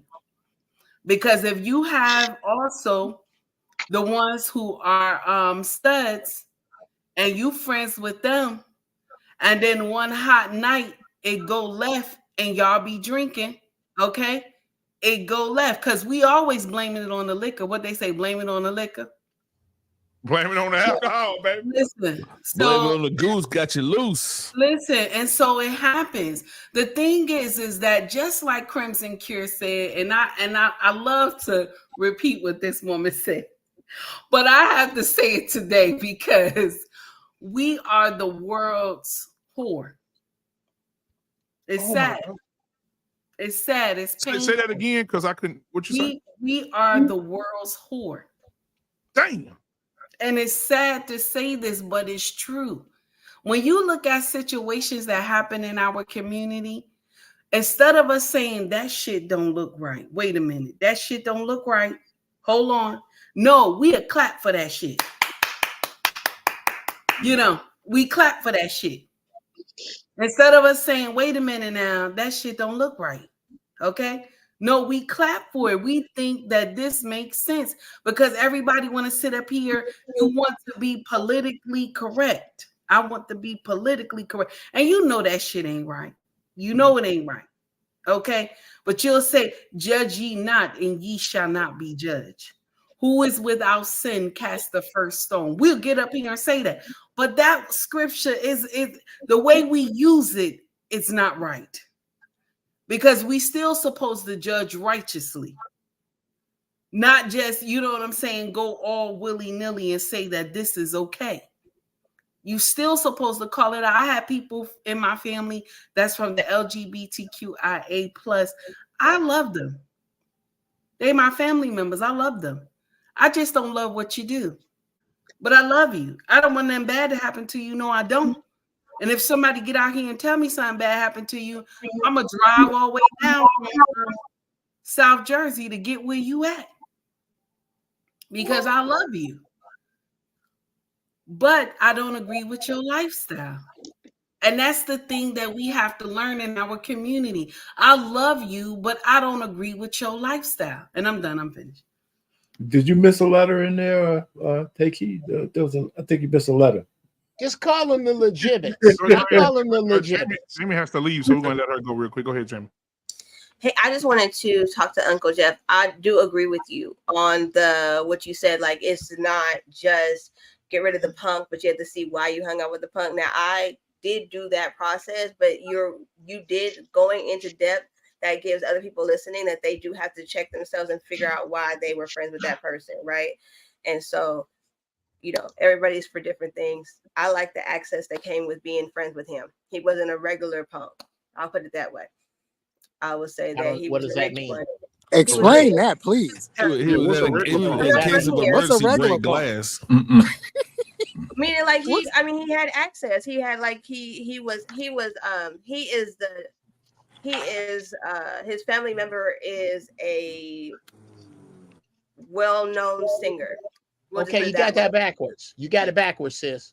Okay, you got to search far. Any gay dudes you know that's broke is using their butthole wrong. Because most of the gay dudes I know got bread. Right, but like, the gay community is well papered. They're well accessed. Wait.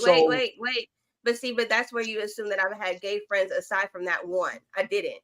I moved here and I met him at the bar because I was new to this area. But you so called him irregular. So then you don't have a point of reference to call it irregular. Oh, well, I thought, I don't know. I thought people, I didn't assume that. You can't call him irregular if you don't have a point of reference. That says that all gay men have money? Where's the statistic okay, here. I didn't say it. I didn't say that's not what I said. I didn't say that. Where do you have your reference from then? I'm trying to tell you. I take it from Ronald Wilson Reagan. President Ronald Reagan was the first one I heard say this. That most rights in this country are bought. And gay people have more money than most people. You can look that up. Per capita, gay people got bread. You had a whole president that was bought. That is true. That is true. Gay men have one of the larger household incomes. That's correct. Yeah, that's real simple. So what I'm telling you is that this is what you said, that he was irregular. If he's the only gay man you know, then how do you know he's irregular? Oh, okay. Well, I mean, like, I just didn't assume that gay men had money. I don't know. Like, I'm just telling you that we became friends and I stayed friends with him because he had access. That's what I said. Sure. Okay. So that, I mean, like that, I don't know anything else. I thought he was irregular because I don't have gay friends like that. Okay. I don't know. That's fair. I got a couple of dudes I'm cool with that's what they do, but we don't hang out. This was actually a conversation of my wife had about one of her friends who started dating this guy who had a bunch of gay friends. And I'm trying to tell you, I don't know no straight dude. Because here's the game that every straight man I know plays in his head when a woman walk by. Would you or wouldn't you? All of us. I would like to believe that if all us fellas was hanging out and a beautiful sister walked by with an onion on her, that we would all have something to say, whether we did or not, about how we would tear that ass up. I can't hang out with a dude that I is was just thinking that. saying You see what I'm that you saying? were right, but I was just saying that you were right about assessing why you picked the friends. I don't know about Sure. anything else, but I just wanted to say that part was correct. I don't know. Sense. I don't know anything else. Perfect I just wanted sense. to make sure that was assessed or affirmed before I left out of here. That's it. Mm-hmm. That's all. And thank you, Jamie, again for being with us. I know you got an early day tomorrow, so she'll be leaving us pretty soon. So we appreciate you, Jamie, for coming in and being on the panel with us tonight. We really do. All right. So Thank Uncle you, Rick, Jamie. what are your thoughts? I think everything's been pretty much said. I think Trey made a good. I think what's good, Jeff. How you doing, my guy? Right. I think I got 2 points that I want to reference. The one where Trey said that if gay is so readily accepted, why is it such a negative and used to demean the man? If that's what's so great about it. Mm-hmm. Right. So that really let you know, ladies, that really let y'all know that really let men know what y'all think of y'all so-called gay friends. Right. And what's really going to bake your noodle, right? But when we talking about messages and tone and presentation, isn't it strange that it could be a 1,000 men saying the same thing Charleston White says, but the only reason people listen to him is because he sound ignorant when he say it? Yep. That's what's really gonna cook your noodle. And this man, he tell y'all he made a conscious decision to sound ignorant because that's the only way he can get eyes on him.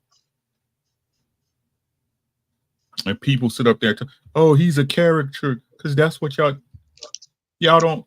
It's not about message. It's not about. This is what I keep telling people. All message. It's not about what's being said. It never is. It's who you like. How you want your pizza delivered.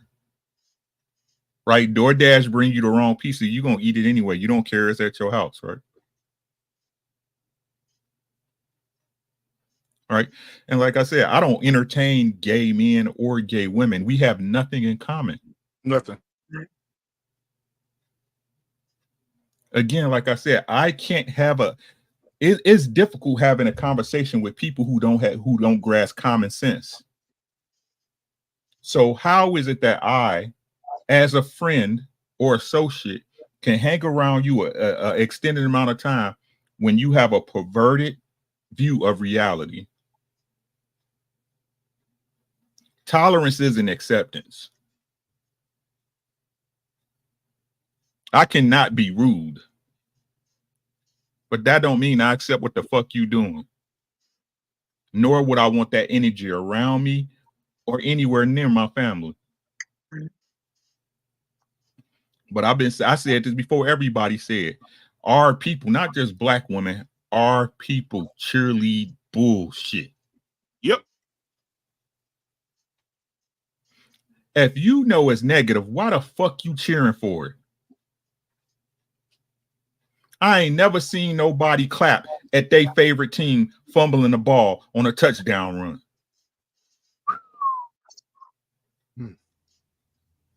Never. It's booze, motherfuckers damn near about to break the TV.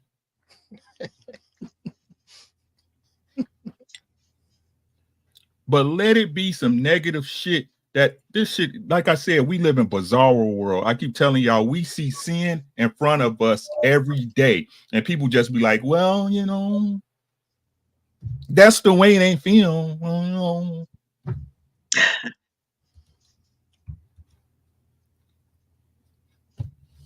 The jewels are the most high, staying in the dirt.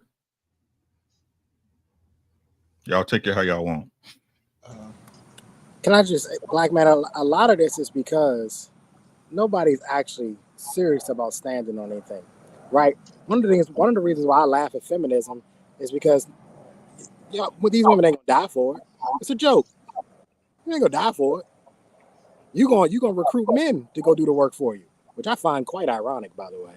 But you're gonna recruit men to do it. So you're not really serious about this. I think a lot of the times we have a problem in the Black community because we know, but in order to get what you really need out of the community, somebody gonna have to stand on something. And it may cost you your life. And until that happens, until we understand that, it's just not gonna happen. That's what I'm saying. It's Trey. not gonna happen. Somebody's gonna have to say, like me, for instance, I had a partner when I was on the department. My partner was a woman. She was a lesbian. We were partners for 3 years. She had my back. Shit got hot and hairy, and she was the one that had my back. She said she was getting married. She invited me to her wedding. I sent back and said, I will not be attending. She called me and she said, why are you not coming to my wedding? I said, you know why I'm not coming to your wedding. You're marrying a woman. I'm not with that shit. You know that. Yeah, but I just thought we're friends. No, I will not be there. I cannot support that at all. And I won't. And I'm sorry that's going to, because it drove a rift in between our friendship. And I wasn't willing to compromise what I believed in so that I can go support you doing something that I don't agree with. I just wasn't going to do it. That's what it's going to take for you looking people that you care about in the eye and saying, I don't rock with you because of the way you live your life. Yeah, you fam. I got some gay people in my. Yeah, you family. I don't fuck with you, bro. Sorry, I don't agree with it. I don't believe it. You know, you're not invited to Thanksgiving. No, you can't come over. No, you can't come to the cookout. No, I'm not inviting you to the kids' graduations. I don't want you around at all. But you homophobic, Trey. Okay. Correct. Okay, That's then guess cool. what? I will stand right in the front and I will wear a shirt that says I'm homophobic because that's what it's going to take. Somebody got to stand on something and say, I don't give a fuck what you call me. Come on. I don't give a damn what you call me. Come on. Yeah, but you're correct. You're correct, Trey, because that's why I talked about accountability earlier. But you know, when you have pastors in church, pastors in churches supporting that lifestyle, yeah, and not standing on business. I mean, if you preach a certain out of a certain book, and that book says this is not supposed to happen, and you're like, well, it's okay. I think they're accepted, or you accept, other people. No, you hate the sin but love the sinner. But you're not gonna have that person who represents the Skittle Nation leading your choir. You can't have a guy who says, I'm not that no more, being your bishop. You can't have that. So when the churches are accepting it and more women are in your churches, then what are we doing? There's no accountability. So like you're saying, Trey, there's no accountability. We need to stand on business. And like you said, I respect the fact you say, you know what? I'm not coming to your wedding. And you know why I'm not coming to your wedding. I like you as a person. I don't like what you do as a person. And that's what we have to differentiate. Hate the sinner. Love the sinner, but hate the sin. I'm not cool with the sinner if they are in the knowledge and not ignorant to what they're doing. Right. I think that's the biggest problem. You got to hold people accord to their belief. What do you believe for real? Yeah. That's what people don't understand. Are you people like around here? Y'all, I tell Trey this all the time. We him talk. I'm by myself most times. Mm-hmm. Right? Because why are we continue to hang around? I don't care if it's your mama. I don't care. If a person is not moving correct, they shouldn't be around you. You should not allow people around you. And that's why I say all the time, like, you're going to die alone at the end of the day. Mm-hmm. You know what I'm saying? And ain't nobody, God, when I speak to the Most High and it's my turn, he ain't going to say, oh, and I'll be like, oh, well, my mama said that ain't, no. You're judged by your works and your works alone. Right? And the moment you realize that as a man, to me, that's when you grown. Ain't nobody coming to save you here or with you when you meet God. Ain't nobody coming to save you, and you can't blame it on nobody else. But that's what our people continue to do. Well, that's my sister. Your sister bogus as fuck, bro. That's your mama. Your mama ain't shit. Your daddy wasn't shit. But we'll continue to hold on to people and let them destroy not only their life, because they had their chance, they had their time in the sun, they made their choices. Right? This is your life. And until the Most High bring us back, as far as we all know, it's the only one you got. Stop, like, this is crazy, man. It'd be different if we was all on the same accord, man. But we know that shit's not gonna happen, bro. We need to stop lying to ourselves. Mm-hmm. We need to stop lying to ourselves. That's all I got. I kind of wanted to piggyback on what Brother Professor said when he said it's books in the Bible that speak against that. Let's be real clear. Those books are Leviticus and Romans, where God ain't too clear about what color car you ought to drive. But he's crystal clear. This is the issue I have, and I have gay people in my family. Number one, like you said about dying alone, everybody in a plane crash dies alone. Number two, if you get married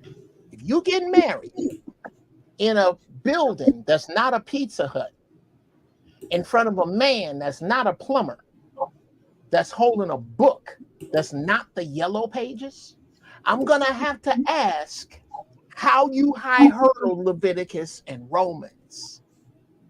How did you do that? How did you you gonna force feed yourself to God? I don't know how you're doing that, and something we're not people may not know this, but look this up. This is a very low kept secret. HIV transmission from woman to man is damn near impossible. Damn near. You will get struck by lightning riding down the street backwards on a unicorn first before you get it from it. Look it up, bro. So you know what this means.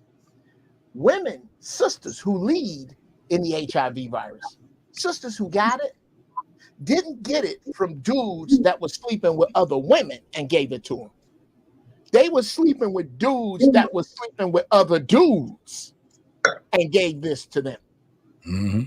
And don't nobody want to be honest about this. No, everybody wants to play it like it's something else when it comes to, and then I'll say this and land the plane. Judge not, lest ye be judged. Here's how you throw that bullshit out when you hear it. The word judge was misquoted, was miswritten in the Bible.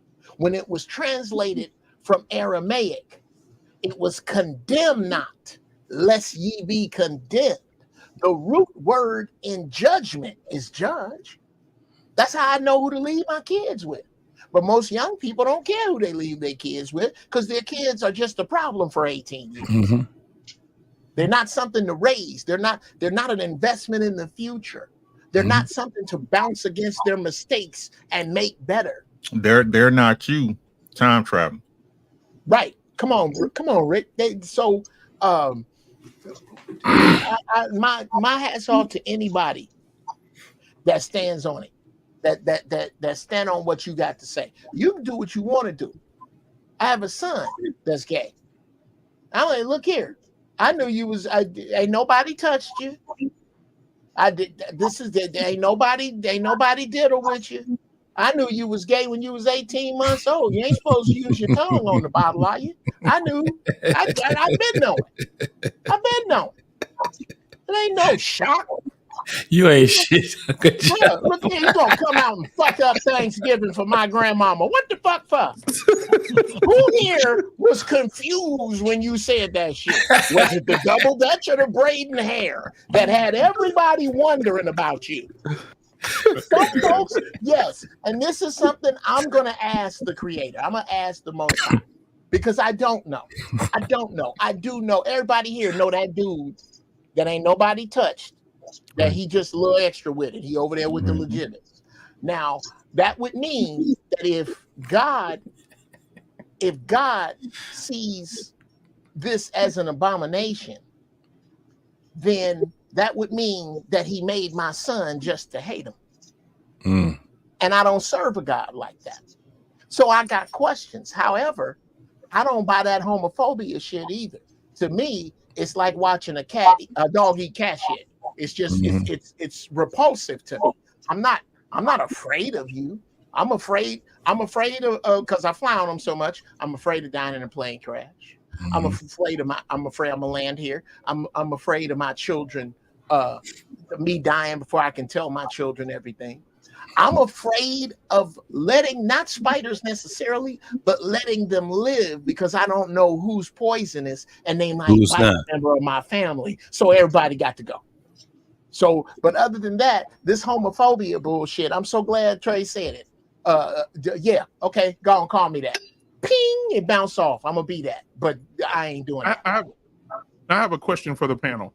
Say, for instance, just hypothetically speaking, we all went to church together, and we sat in church, and the pastor got up, and he said this. But I want to acknowledge during this month of Pride, as we honor and celebrate the life and the love of those who identify differently than many of us. Here's the truth of the matter, that at Alpha Street, we desire to create a safe space for all of God's children to love, to worship, to be seen, to be served, to be safe, to be in a place where they can honor God in their lives. And I am proud to be part of a church that respects that. How you gonna honor God in your life when you ain't honoring God with it? Right. You know, what's the point of having a Bible? That's a great question, Trey. It's a menu. It's a menu. Welcome to Holy World. How may I help you? Yeah, let me get an order of speaking in tongues and casting out demons. Yeah, but what about monogamy? No, you keep that. It's All-Star Weekend. I want to fuck this weekend. Yeah, hold that. Let me get a diet gay. Yeah, right. Because here's the thing. I know some things. I know I'm gonna have to answer for some things. Trust me, every day I have a conversation with myself going, how in the hell am I going to explain my fornicating? How am I going to explain this? Well, what had happened was right. I've come to grips with the fact that I got to take that L. And whatever consequences he deems for me, I got to take them. Come on. Because I know better. At this point in my life, I know better. And yet I just talked about folding up Brittany Renner. I know better. Right? But where I get confused is, and the reason why I'm speaking up on this, BMU, because I'm gonna tell you a story real quick. My sister lives in LA. My sister lives in LA. Oh, okay. And for those of you who live in California, is a pretty liberal place, especially Los Angeles is quite liberal. Absolutely. And she wanted to go to church. And of course, by her living in LA, she goes to a church where a lot of celebrities go to these churches. And it's not really a church more so as it is a social gathering than anything. Mm-hmm. But I was starting to notice some things. There were women in the pulpit, there were women preaching. And so I told my sister very politely, I'll be outside. When you're done, come outside. So I guess she didn't figure it out, but she came outside. She asked, she said, what was the problem? I said, I don't know what that is. That ain't church. Come on now. That is not the rock in which he built it. That's not it. I don't know what that is. There's a whole lot of things going on in there that the Bible says should not be happening. And I am not a Bible thumper. I'm just not. But I was raised in the church. My grandmother raised me. I sung in the choirs and played on the basketball teams and did the whole nine. Right? But I know daggone well that ain't supposed to be happening. And when I see the feminine, I can't say whether or not gay, but they look pretty gay to me. But when I see the feminine men in the pulpit preaching, now we really got some issues here. We got a lot of issues. So I just politely excused myself and I went and sat out in the car and waited. And when she wanted to have this conversation, what I would have done, BMU, is I would have done the same thing. I'm out. I'm not going to sit here and support this because you wrong as wrong can be. No different than me being as wrong can be by fornicating, by not getting married first. Mm-hmm. I'm just as wrong. And let me say this about the fornicating. You know, David was a fornicator. He sent a dude to battle. because he got his wife pregnant and got him killed. So I'm just saying, fornicating is you know, it is what it is. But what that preacher said is completely incorrect. Like, again, I said it before. You hate you love the sinner but hate the sin. So at the end of the day, as a pastor, I would accept gay people in my church. I just wouldn't I would just let them know that homosexuality is still wrong according to what the Bible is saying. So because Jesus saved the sinner on the cross. He talked to a woman at the well and said, "Hey, you know, the dude you with ain't your husband, so you need to go and sin no more." So at the end of the day, like you accept the homosexual into your church, but you're not putting them in the pulpit. He's not leading no choirs. You getting them saved. And if he want to do a dress how he wants to dress, he wants to be like Dwayne Wade's kid and show up like that. That's a whole different situation. But again, I still say hate the sin, love the sinner, because if I'm letting fornicators in my church, liars in my church, cheaters in my church, I have to let gays in my church, because a sin is a sin is a sin. It's all the same to God. Well, actually not. Okay. Fornication is not an abomination. Okay. God is very clear. So I'm good then. But lying is an abomination. Oh yeah, lying, absolutely. No, well, it's not that you're good, it's that you're guilty with an explanation, Lord. Okay. Like Lord, a you speeding saw how ticket. you made them. God, come on now. Can I live in the low rent section of heaven? Can I live? I'll deal with roaches. I'll deal with holy roaches. I'm still in there. Section H. I'm still in there. Oh yes, I will deal. I will live H. in the Section 8 section of heaven. Yes, yes, I understand. I say a man should be with as many women as he can be honest with. That's absolutely. Well, in this day and time, that may be a few. Well, if it's Right. going to be okay. If I'm wrong, so is Isaiah 4. Explain there you David. go, Isaiah 4. Explain Solomon. Yeah. Explains to make work Solomon out. There's nothing to explain. It's just because Solomon it's and David. descriptive, it's not prescriptive. Just because it's there doesn't make it any work. That it's okay because it's there. Okay, well, could you tell me where God was unpleased with Solomon having that many wives? If that's anywhere in there. Unpleased by, well, certainly when Jesus me a said minute. that, again, you're supposed to have one wife. So again, what he allowed doesn't necessarily mean that he rocked with it. Okay. But now, as far as the abominations that he's talking about, 6 says 7 things are detestable: haughty eyes, a lying tongue, a hand that sheds innocent blood, a heart that devises wicked schemes, feet that are quick to rush to do evil, a false witness or a slanderer, and who lies, and a person who stirs up conflict in the community. Those are the detestable things that are listed. That comes out of Proverbs chapter 6, verses 16 to 19. Sure. I'm not going to say that again. Homosexual. Again, I think it's hard to get around that one. Even as generous as you want to be about it, it's very hard.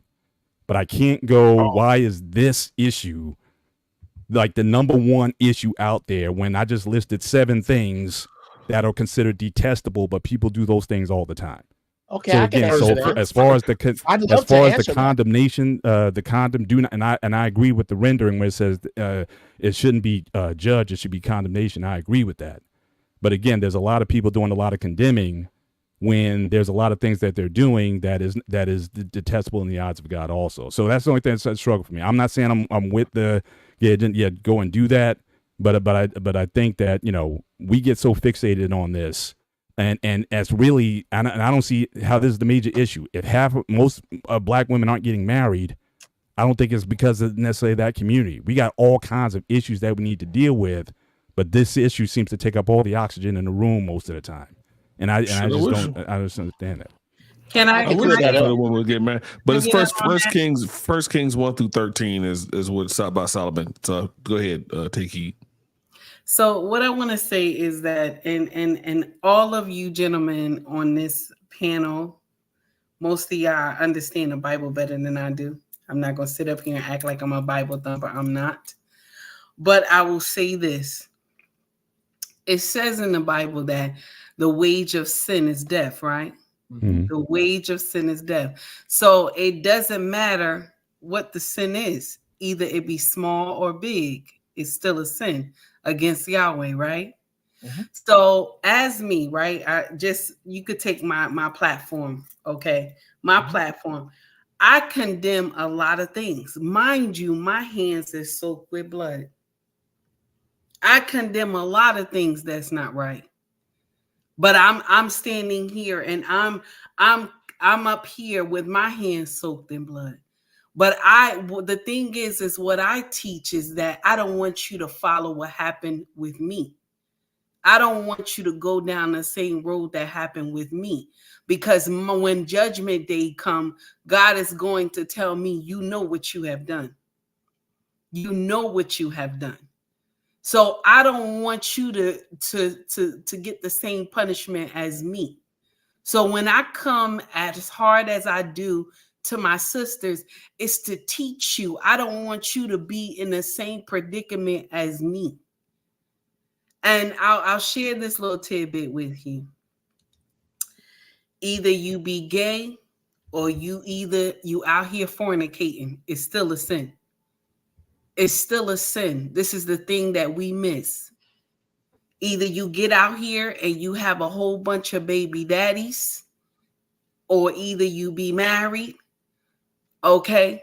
Either you be married. Now the thing is that we would rather be baby mamas, because we don't want to take the responsibility to be a wife. We think that's too hard. But being a baby mama and raising children alone is the most hardest thing in the world. But we'll tell women, you can raise children alone. This is a false ideology that we have pumped into our community. And yes, other communities do it, but I'm going to share something with you. I'm a Black woman, so I'm coming for my sisters. I'm not going to come for no Caucasian, no Asian, no Hispanic. I'm not coming for them. They not we are sisters in the midst of us saying we are women. But if we the same shade, baby, I'm looking at you.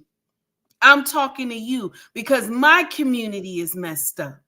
It's not the Asians and the Hispanics and the Caucasians. Their community is not as messed up as ours. When it's 38% of us only married.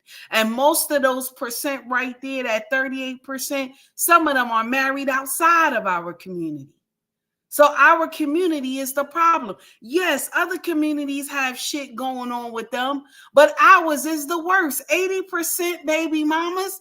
That means we fucking and just we don't care. We fucking and just having babies. We don't give two shits how the baby grow up. We don't give two shits. And this is the thing. And I'm going to share something with you that hurts the most. We will get out here and jump on a bandwagon with the Supreme Court and be upset with the Supreme Court when they said Roe meets Wade. Am I saying that correctly? Roe versus Wade. Okay, Roe so versus we'll Wade. sit out here. I always say it wrong, y'all. So when we get out here and we telling them to stop what they're doing, that a woman has the right to choose and this and that. I want to share something with you. Say that on the day of Judgment Day. Tell God that. How many kids you have deleted and took them out of here. How much blood you have on your hands. I'm going to be in the same line. a year. I'm going to be in the same, $500,000 a year. and I'm going to be in the same line with you, trying to explain why I did it too. And this is the thing that we miss in our community. We are deleting our own. Blood is on your hands, but we sitting out here marching, talking about, y'all shouldn't do this. You shouldn't do this. You know what you should have done? Kept your motherfucking legs closed. Clink, clink. Oops. Or either you got married.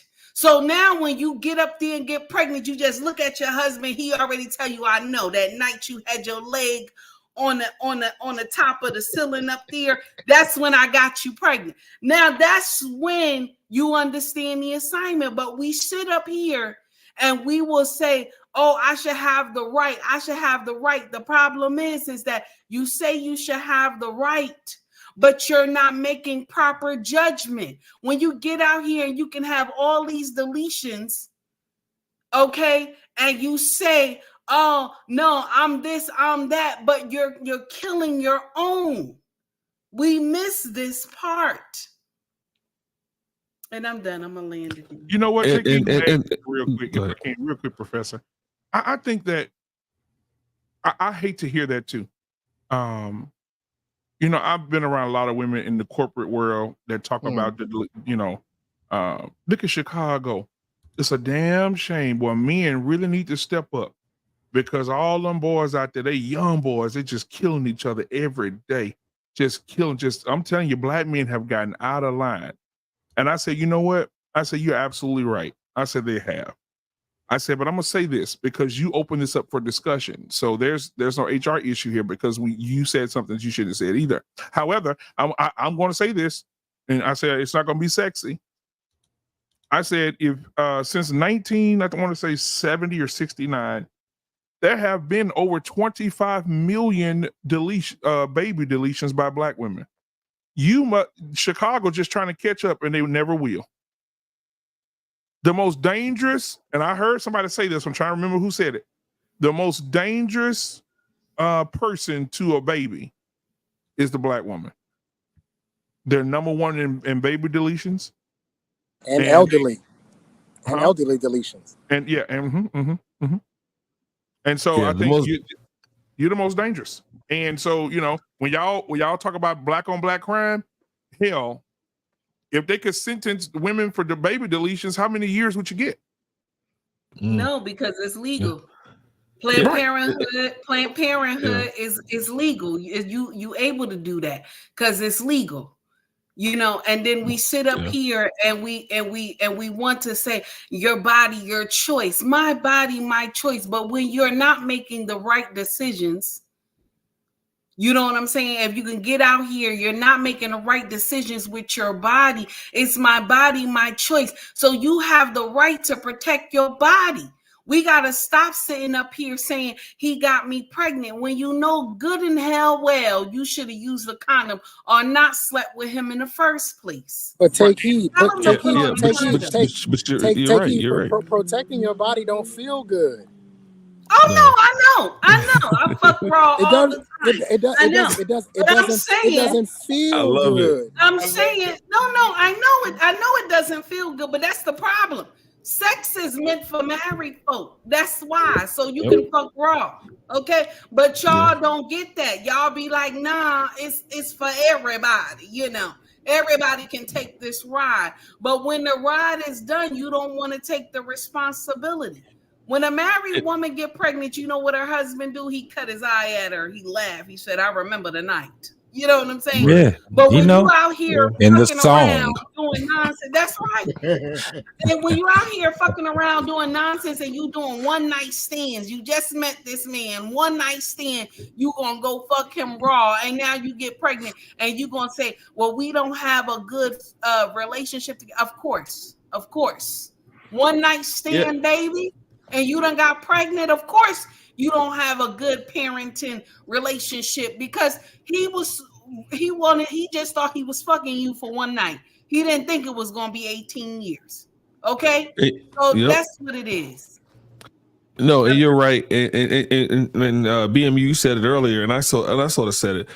Black women have led the deletions since Roe v. Wade was passed. Wow. Even to this day, 38.4% of all abortions of all deletions are done by black women. In addition to, I said incorrect. It's 390 out of 1,000. So 390 babies out of 1,000 are deleted on a yearly basis. And this is all CDC.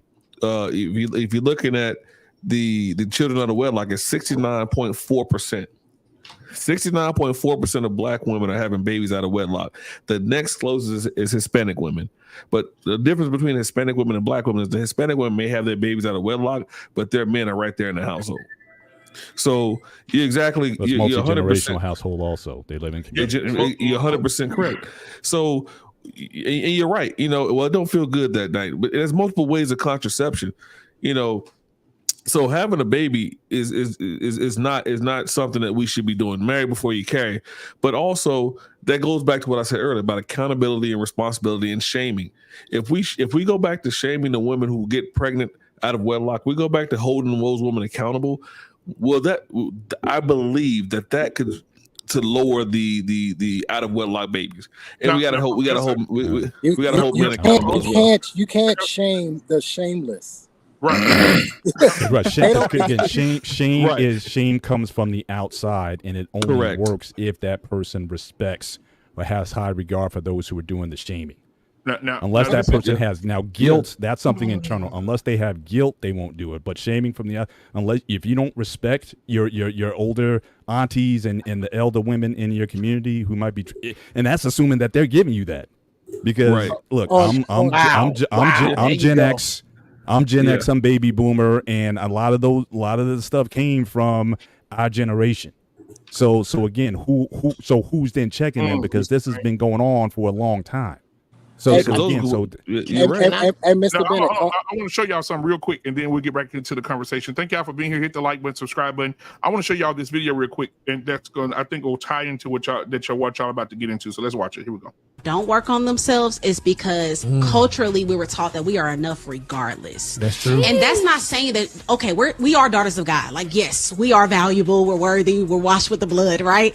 But oh my gosh, especially in this time, Facts. it don't matter what you do, you are a prize, right? It doesn't matter, especially once that girl, what's Steve Harvey's daughter name? Lori. Yeah, she did a interview on the red carpet that went viral, and it's like, what's one thing that you want to tell the girls? Just remember you are the prize. And the women ran with it, and I think that did such a disservice to actual emotional growth for women, actual mental growth for women, That's actual crazy. spiritual growth for women, because it's like, no, that's That's not actually true. inaccurate. It doesn't matter how bad you are, it don't matter how good you are in the bedroom. Man, she pretty. Now, Can I go first, please? Yeah, culturally go ahead, appropriate Zinke. blonde hair. So I love when and I saw a content creator had said this a couple days ago, and she was a Caucasian woman. She was beautiful too.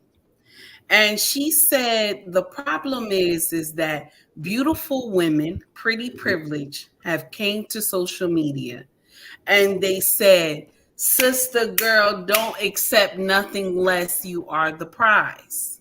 Okay? So pretty privileged women will get all that and more because of the way she looks. She will get that all and more because of the way she looks. But you will have pretty women come to social media and tell women who are average Joes like me, oh, don't accept nothing less, you are the prize. And no matter what kind of shit you got going on, he gonna still want you. That's a lie. That's a lie from the pit of hell. Because we love to get up here and paint this narrative. I am sugar and spice and everything nice. And no matter what, a man gonna want me. We love to preach that narrative, right? Okay, we love it. And so with that being said, just like Steve Harvey's daughter came up there on the red carpet and said, you are the prize, she's pretty privileged. Of course she says she's the prize. She believes she's the prize. But when time get ready to tell her the truth, she gonna understand the assignment and it'll be too late. And this is the thing that our women do while they're young and they think that they know everything. And then when they get as old as me and ain't nobody checking for them, you gonna be up here like Vivica Fox talking about she looking for boyfriend applications. 60 years old talking about you looking for boyfriend applications. And this is the thing that we do, that you will get people on these social media streets that will pander to our women and say, no matter what you do, you're right. No matter what you do, no matter how many baby daddies you got, no matter how many bodies you got, you are right. You are the prize. And this is a false ideology. We go out and we just let our women believe it. You are not the prize. You aren't. And this is the thing.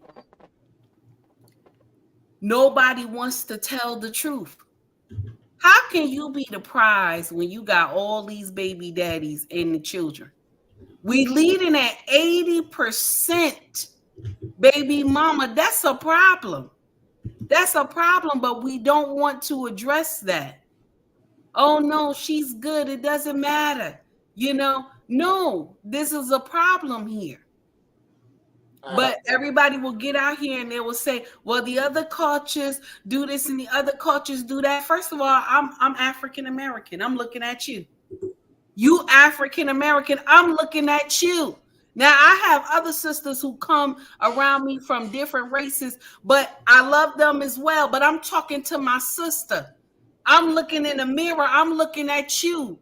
You my problem, baby. You my problem. Because when people see the ratchetness, the two front lines of our community is all ratchetness, they think the rest of us is the same. They think none of us go to work. They think everybody out here drinking and smoking and fucking and everything. But there's people after the two front lines.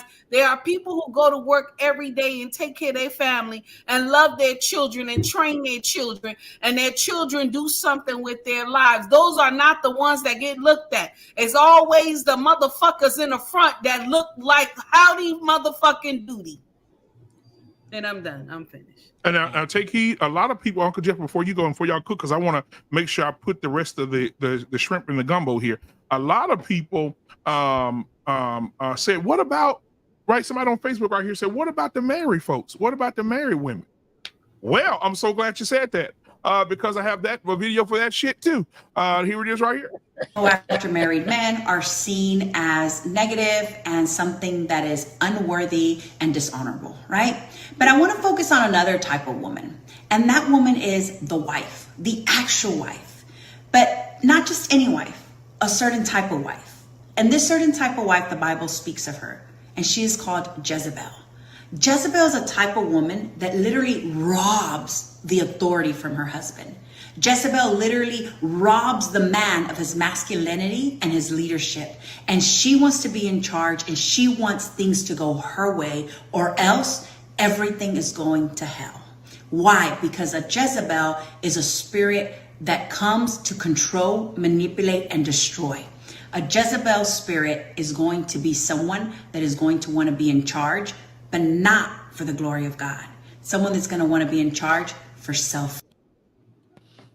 Let me just say this, a mature woman that really wants to grow, one that is self-aware, has self-discipline and self-control, and really wants to change her life for the better, she will not be with a man that will not call her out on her shit. She does not want a yes man because she always wants to be growing and bettering herself. So ladies, if you are not ready for him to call you out on your shit, then you probably should just stay single.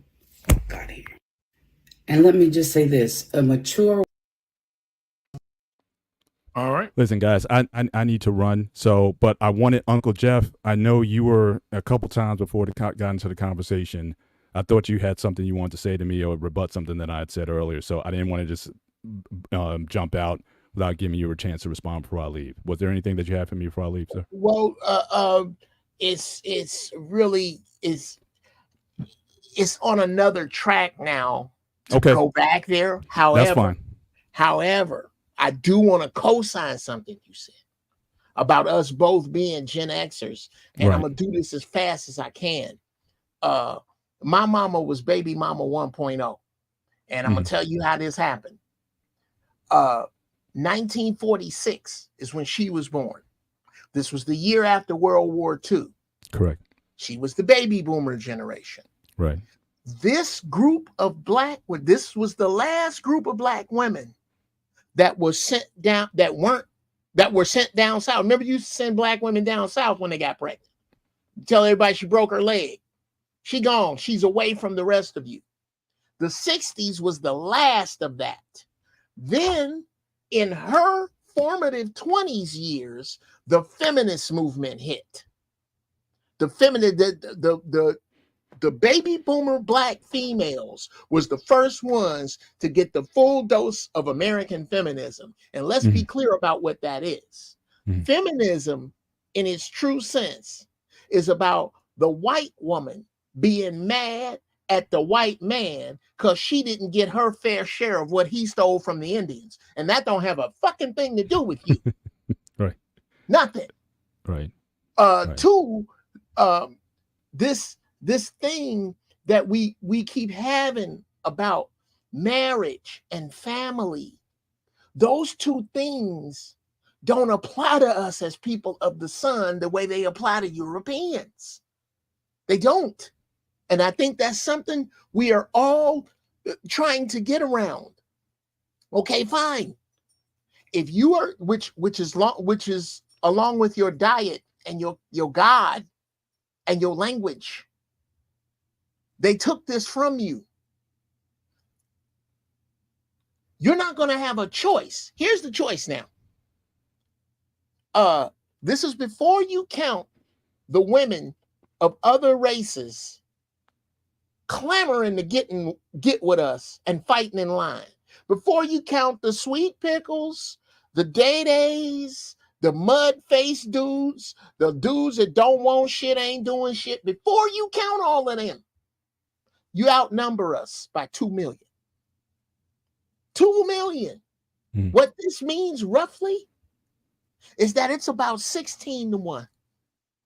Man, if you just gonna stay with black women. So what y'all are saying is if you want monogamous marriage in a family, which if I had the time, I could break down the word family and show you how it don't have shit to do with you. What you're saying is that one black man is going to take one black woman and sentence the other 15 to a lifetime of no man at all. That's what you're saying. That math does not make sense. You're going to go back to where you were. You were never supposed to be in a family. The destruction of the black family is the best thing to happen, and it has been talked about. Nobody wants to sacrifice this generation of scallywag ass people, and they are not going to make it with what comes next. You don't have to worry about them. Their ways, their ideas that have turned them into savages, the savages that we are not. It is us. It is us with this way of being that is the only thing that's going to survive. That shit is going to take care of itself. And what's going to be left? Bruh, if I'm wrong, so is Isaiah 4. If I'm wrong, we're in a lifetime where everything's going to be straightened out and we're going to get right back to 1-1. No, we not. Crimson Cure. I'll say this and then I got to go because I got to run Mrs. Brown some bath water. The Crimson Cure. Danica Marie, Reva, bruh, and you go look on Facebook. My wife found this Persian cat here. It's a gang of these sisters that represent what I like. I don't say nothing, Uncle Jeff, because I did see it. I wasn't gonna be disrespectful, nigga. But you said it, nigga, so and prettier on the inside. Yeah, I saw her one day. I said, "Okay, she's Uncle Jeff." I don't know if he put on. I don't know what happened. You know, nigga, my wife don't look good for 55. My wife look good. My wife 55, built like Beyonce, vegetarian. Anyway, The fuck she doing with you? No. Look here. Right. I didn't want to ask it. I didn't say anything. Right. He asked too many questions. Yeah, that's because you don't know me well. You'll figure Tell it him, out. Jim. Tell him, Jim. Look here. I ain't gonna pop my collar up here. Anyway. Pop it, player. Pop it, player. Come on, tell him. No, I ain't gonna tell him. Pop it, player. Pop it. You already know, man. I've been following Uncle Jeff since 2012. Don't play with me, boy. Don't play with me, man. I got you. My point is this, fellas. My point is this. You come from a village. The kids don't belong to you. They belong to the village. This is why back in the day, you could get your ass whooped on the way home from school 3 times for the same offense. Because the village raised you. We got into this European family shit. This individualism. This way of counting taxes for units. That's what a family is about. Look up the word famulus. That is the Latin word that family comes from. That means group of workers. That's European shit. Yes, you are supposed to be a man, and this don't mean he fucking them all.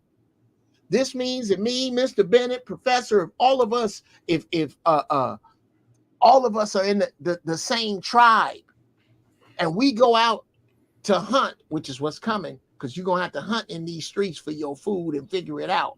And we go out, and one of us don't come back. One of us has to accept that wife and do her bidding. I already do bidding for 3 of my wife's friends because they don't have no man, and I ain't fucking none of them. Oh, okay. I was going to ask that question. Oh no. I ain't a man that way. They don't have a man that way. But here's the deal. Okay.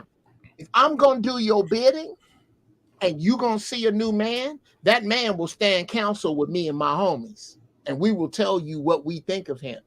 If we say no and you go with him, now he does your bidding. However that turn out is however that turn out. But goddamn it, we told you. It is what it is. That's the way we are going forward. You're gonna have to do away with it, bruh. You're gonna have to do away. This concept of monogamy was never for you, ever. It doesn't make sense even mathematically. A woman comes to the earth with the 400 or so eggs that she can have fertilized. Before we leave here, all of us will have made enough sperm to repopulate China 30 times. It is not even mathematically possible. It is not. Drop that and understand. I'll say this, I'll land, and I'm up out of here, y'all. We are going to have to sacrifice these people you complaining about. And the return of Big Mama is Danica Marie, Reva, Crimson Cure, Sister Take Heed. You represent Big Mama's return. These heifers don't. Big Mama, I say this all the time. Everybody say we need Big Mama back, but don't nobody want her job. Don't nobody want Big Mama's real job. Big Mama wasn't concerned with being sexy. Big Mama was concerned with feeding everybody. Big Mama, yeah, I'm gonna land it here. I'm gonna tell you a prime example of Big Mama. Soul Food. Y'all remember the movie Soul Food? Beginning at the wedding when Mekhi Phifer, somehow this heifer that wasn't invited is oiling her ass all over him. And Vivica Fox and her sisters is finna handle this ghetto style. And they come back in the room and there's a circle. You can't see the circle, but everybody going, oh, oh. And when they tear the circle back, who Big is Mama Lim? was there. Big Mama was there. Because Big Mama is the peacemaker. Big Daddy was the peacekeeper. That's the way that's supposed to go. At least that's the way it go down in here. That's how I keep a woman that goddamn fine. All right, y'all. Hold on, Uncle Jeff. Hold on, black man. Put my shit up right there. Put me on the big screen right there. I want him to read this, and I want to hear what he has to say before he go. I might have to get rid of that. True or false, the best way to know how much mom loves you is by the caliber of man she selected as your father. Ooh, wow, that's deep. No.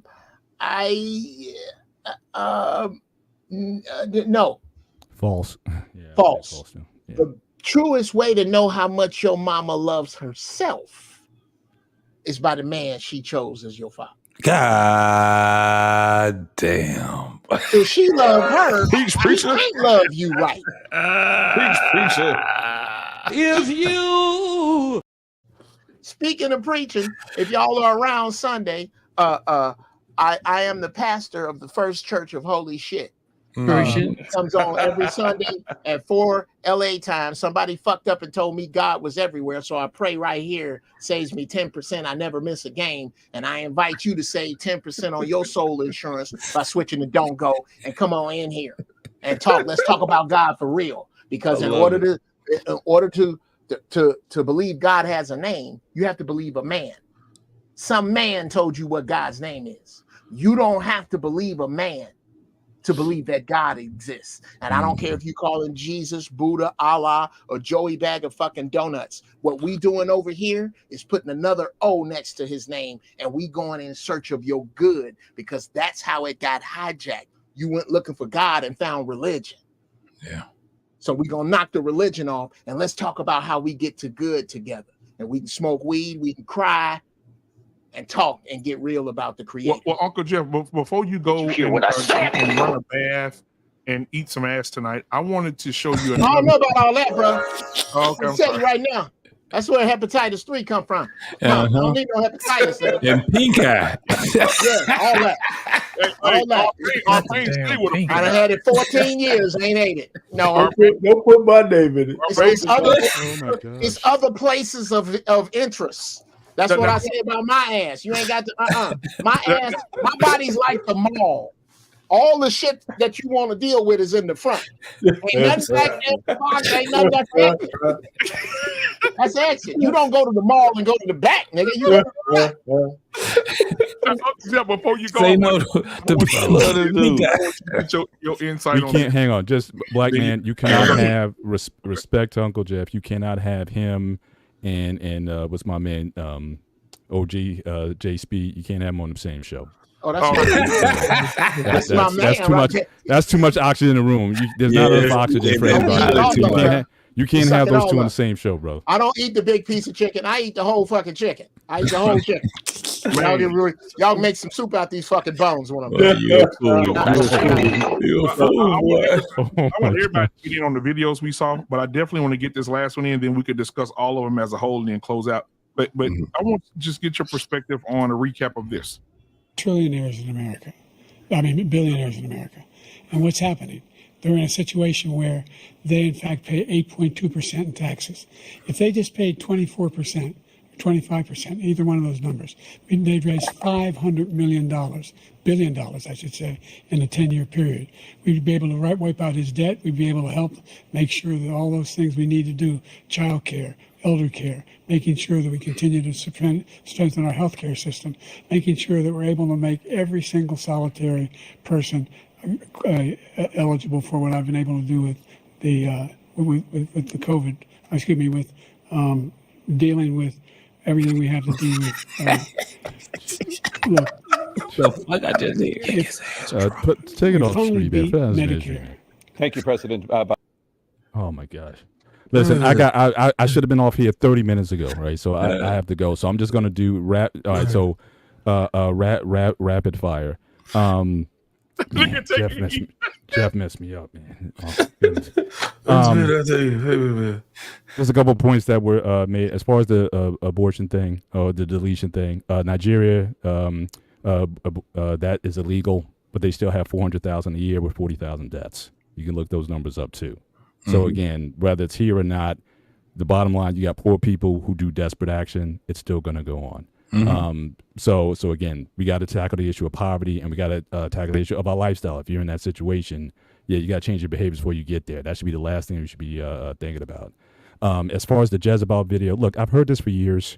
I don't know where this comes from. Jezebel, obviously, she was an evil woman in the Bible.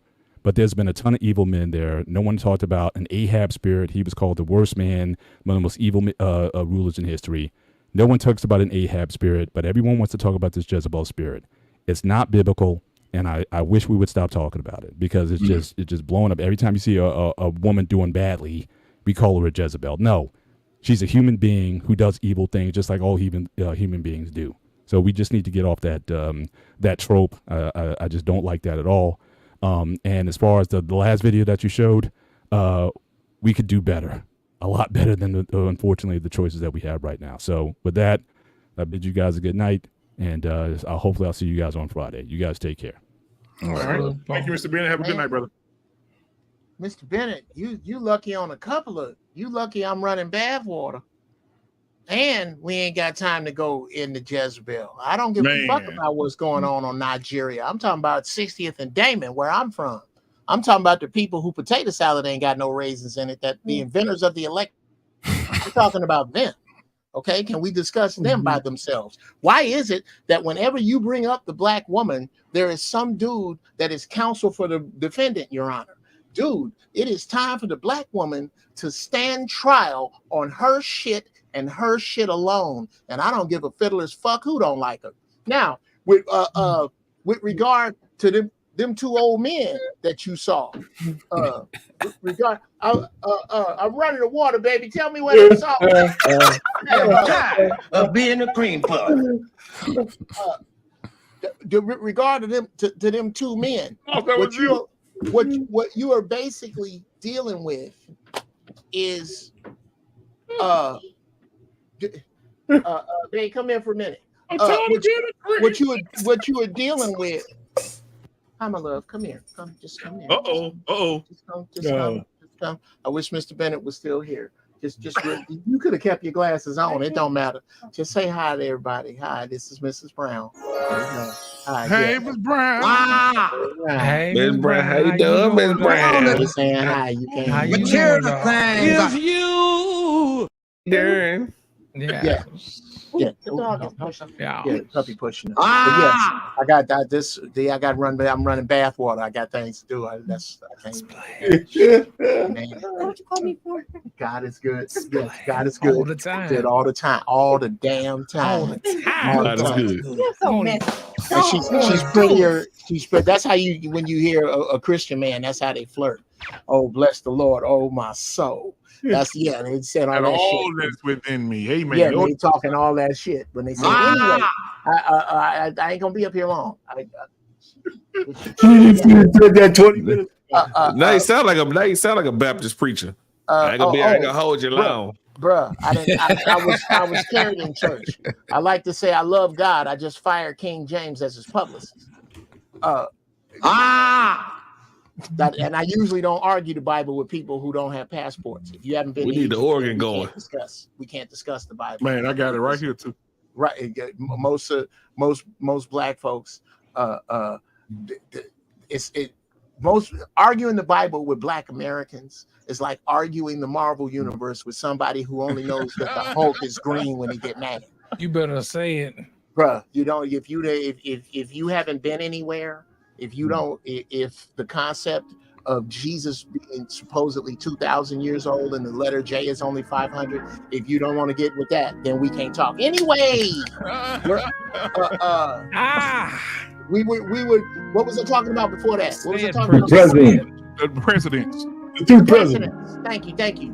What you were discussing is a plantation with one group of pickaninnies on one side, rooting for one master, and one group rooting for the other master to see whether we're gonna paint the wagon red or blue.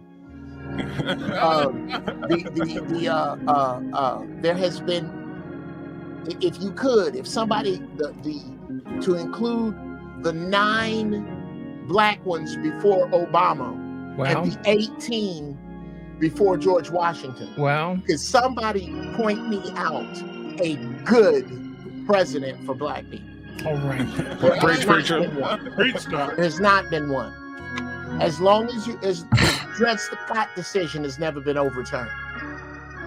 Your right to vote is voted on every 25 years, and it hasn't been. There is nothing. You are not going to vote your way out of this. There's only one way out. And I said this on Zoe Williams' podcast yesterday. These are the 3 words that black people are most afraid of. We are enough. We are enough. That scares the shit out of black people. It scares them to death. How you gonna talk about how we getting together and there's still an NBA? There's still an NFL. If the NFL was 85% Armenians, do you think the Koreans would own it? Say it again. But you need to sit down and watch it. So until you can stop doing that, why you think God can't take you serious? Because you worship people who can get off the ground 1.5 feet for a second and a half and put an orange ball in a round hoop that's 10 feet off the ground, and you teach and you let your oppressors teach your kids. Ain't nobody gonna take you serious. You let people delete your women in the streets. I'm not Trayvon's daddy. Let me say that. Dear Florida gangsters, where were you when Trayvon happened? That's when you're supposed to step up. What? Preach, preacher. I'm tired of this. This is the same. I'm gonna say this. And I'm really gone because the water about to start going through the little hole. Yeah, okay, Oh, the water. Yes, Lord. Yeah, yes, Lord. Holy water. Let it runneth over. Get a Messiah. It should have bought a Honda. This is why coming in a Hyundai. I don't believe in When it came to Cadillac. the black body count or the when white folks tell you how dangerous the hood is. Well, then where's the white body count? Where's the white body count? Them guns we only kill each other, silly. You ain't got to worry about that. What you have to worry about is the day that the black woman goes, here's your hair back, it's your God back, give me my man back. Preacher. That's when this shit What's the name of the church? What's the name of the church? The First Church of Holy Shit. I'm gonna put my Okay, while you doing that, we're gonna play your outro organ. Here we go. Oh yeah!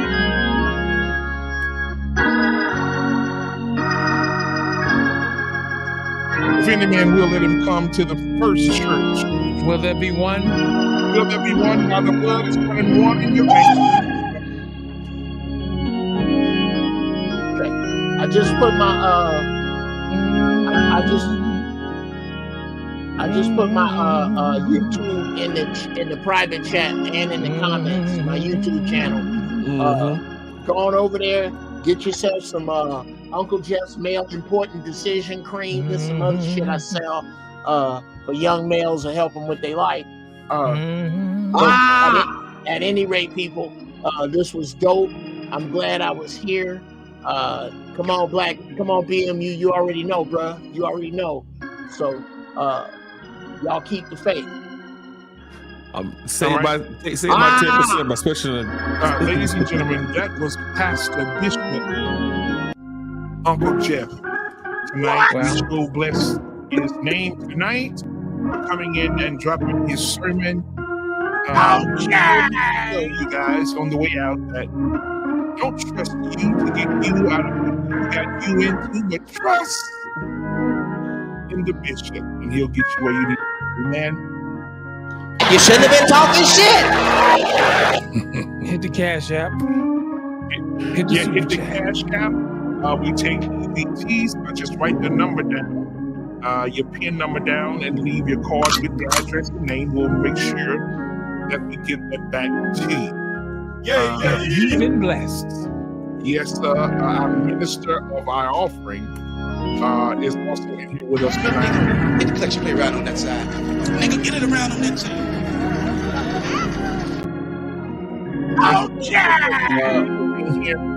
Any closing remarks tonight before we get out of here about any of the past videos you guys have seen before we get out of here tonight? Well, them damn videos was wild as fuck, black man. Yes, sir. Definitely. They were definitely wild as hell. But no, it was a great conversation. I enjoyed the conversation that we all had. Some great points to it. Lost. All I did was see your face, brother. Sometimes you just gotta touch the hem of his garment.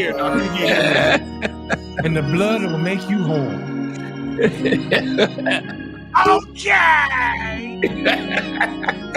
Hey man, love everybody that's on here, man. Black Band, keep doing your thing. Tomorrow I will be on. I have not posted my show yet, but y'all already know what it is. JT is gonna bring it to you.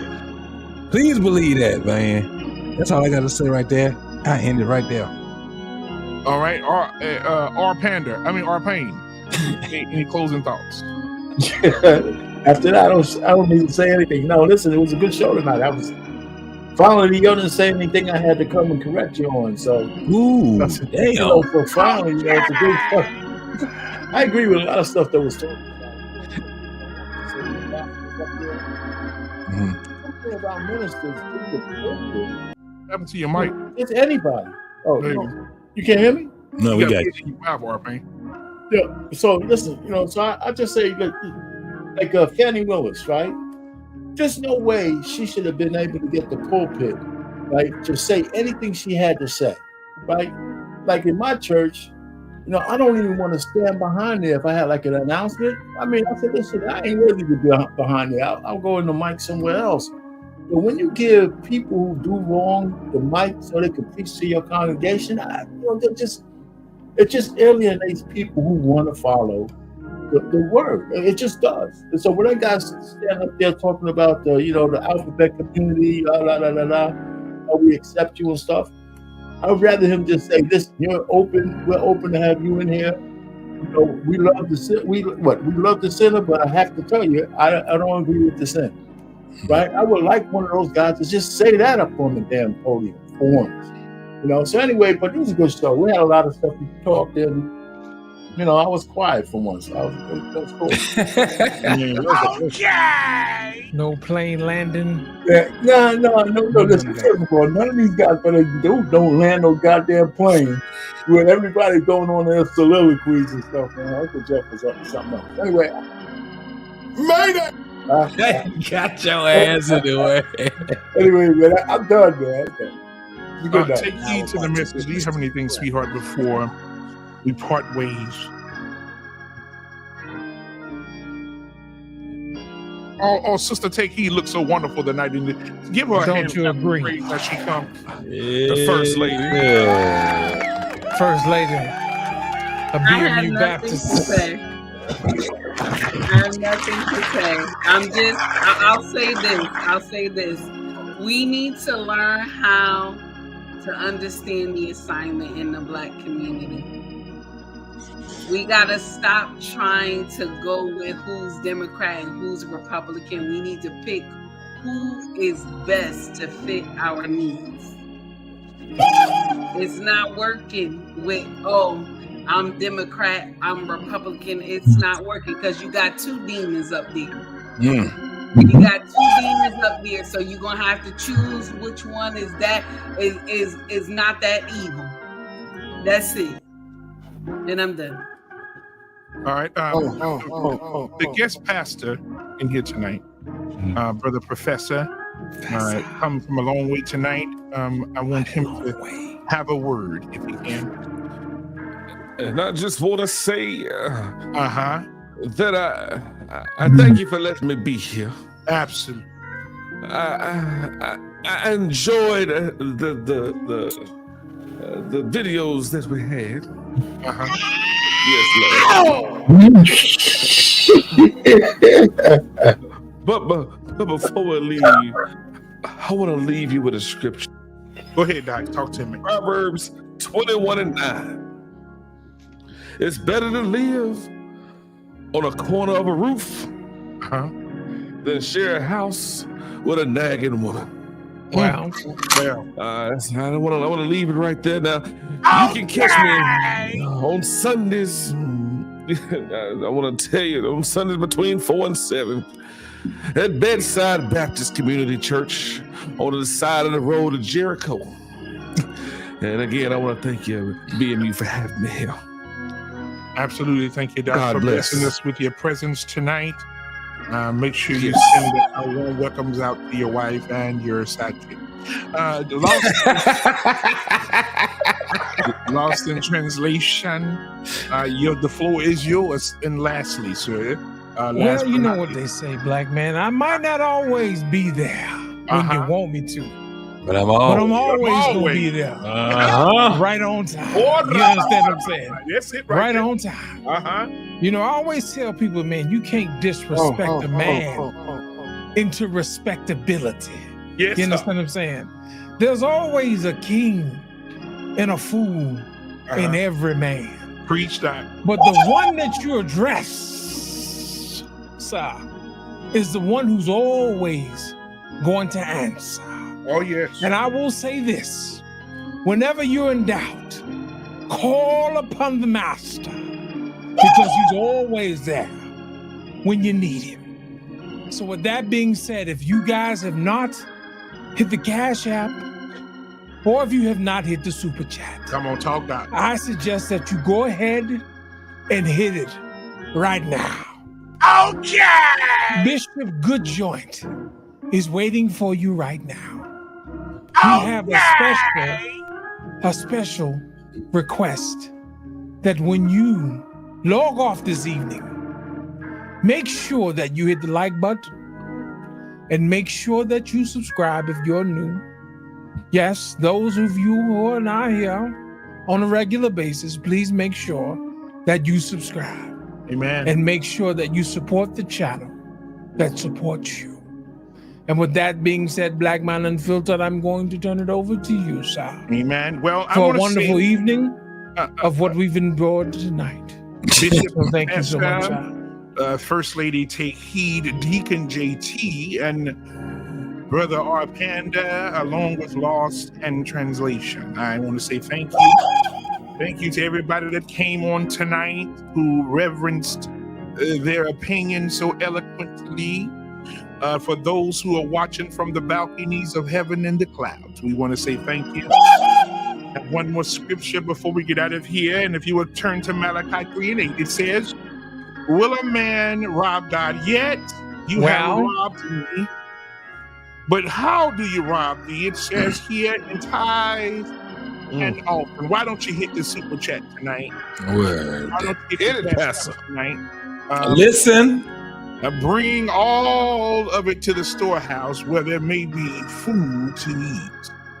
All I'm asking is 10%. I'm not asking for your rent. I'm not asking for the money you shell out for the holes that's spent. We're only asking for 10%. Say that. Why don't you say come that? and lead you and direct you tonight? We say goodbye until tomorrow, where the sports show will be 7. They're going to be talking about nepotism in the NBA, and followed by our brother JT from What We Know podcast missionary. Amen. Where the motto is everybody is somebody, and Cynthia G is the head of the church. Amen, amen, amen. Amen. Okay, Amen. all right. Until next time, everybody, we want to say thank you. Well, we want to say goodbye, and we out. Hallelujah.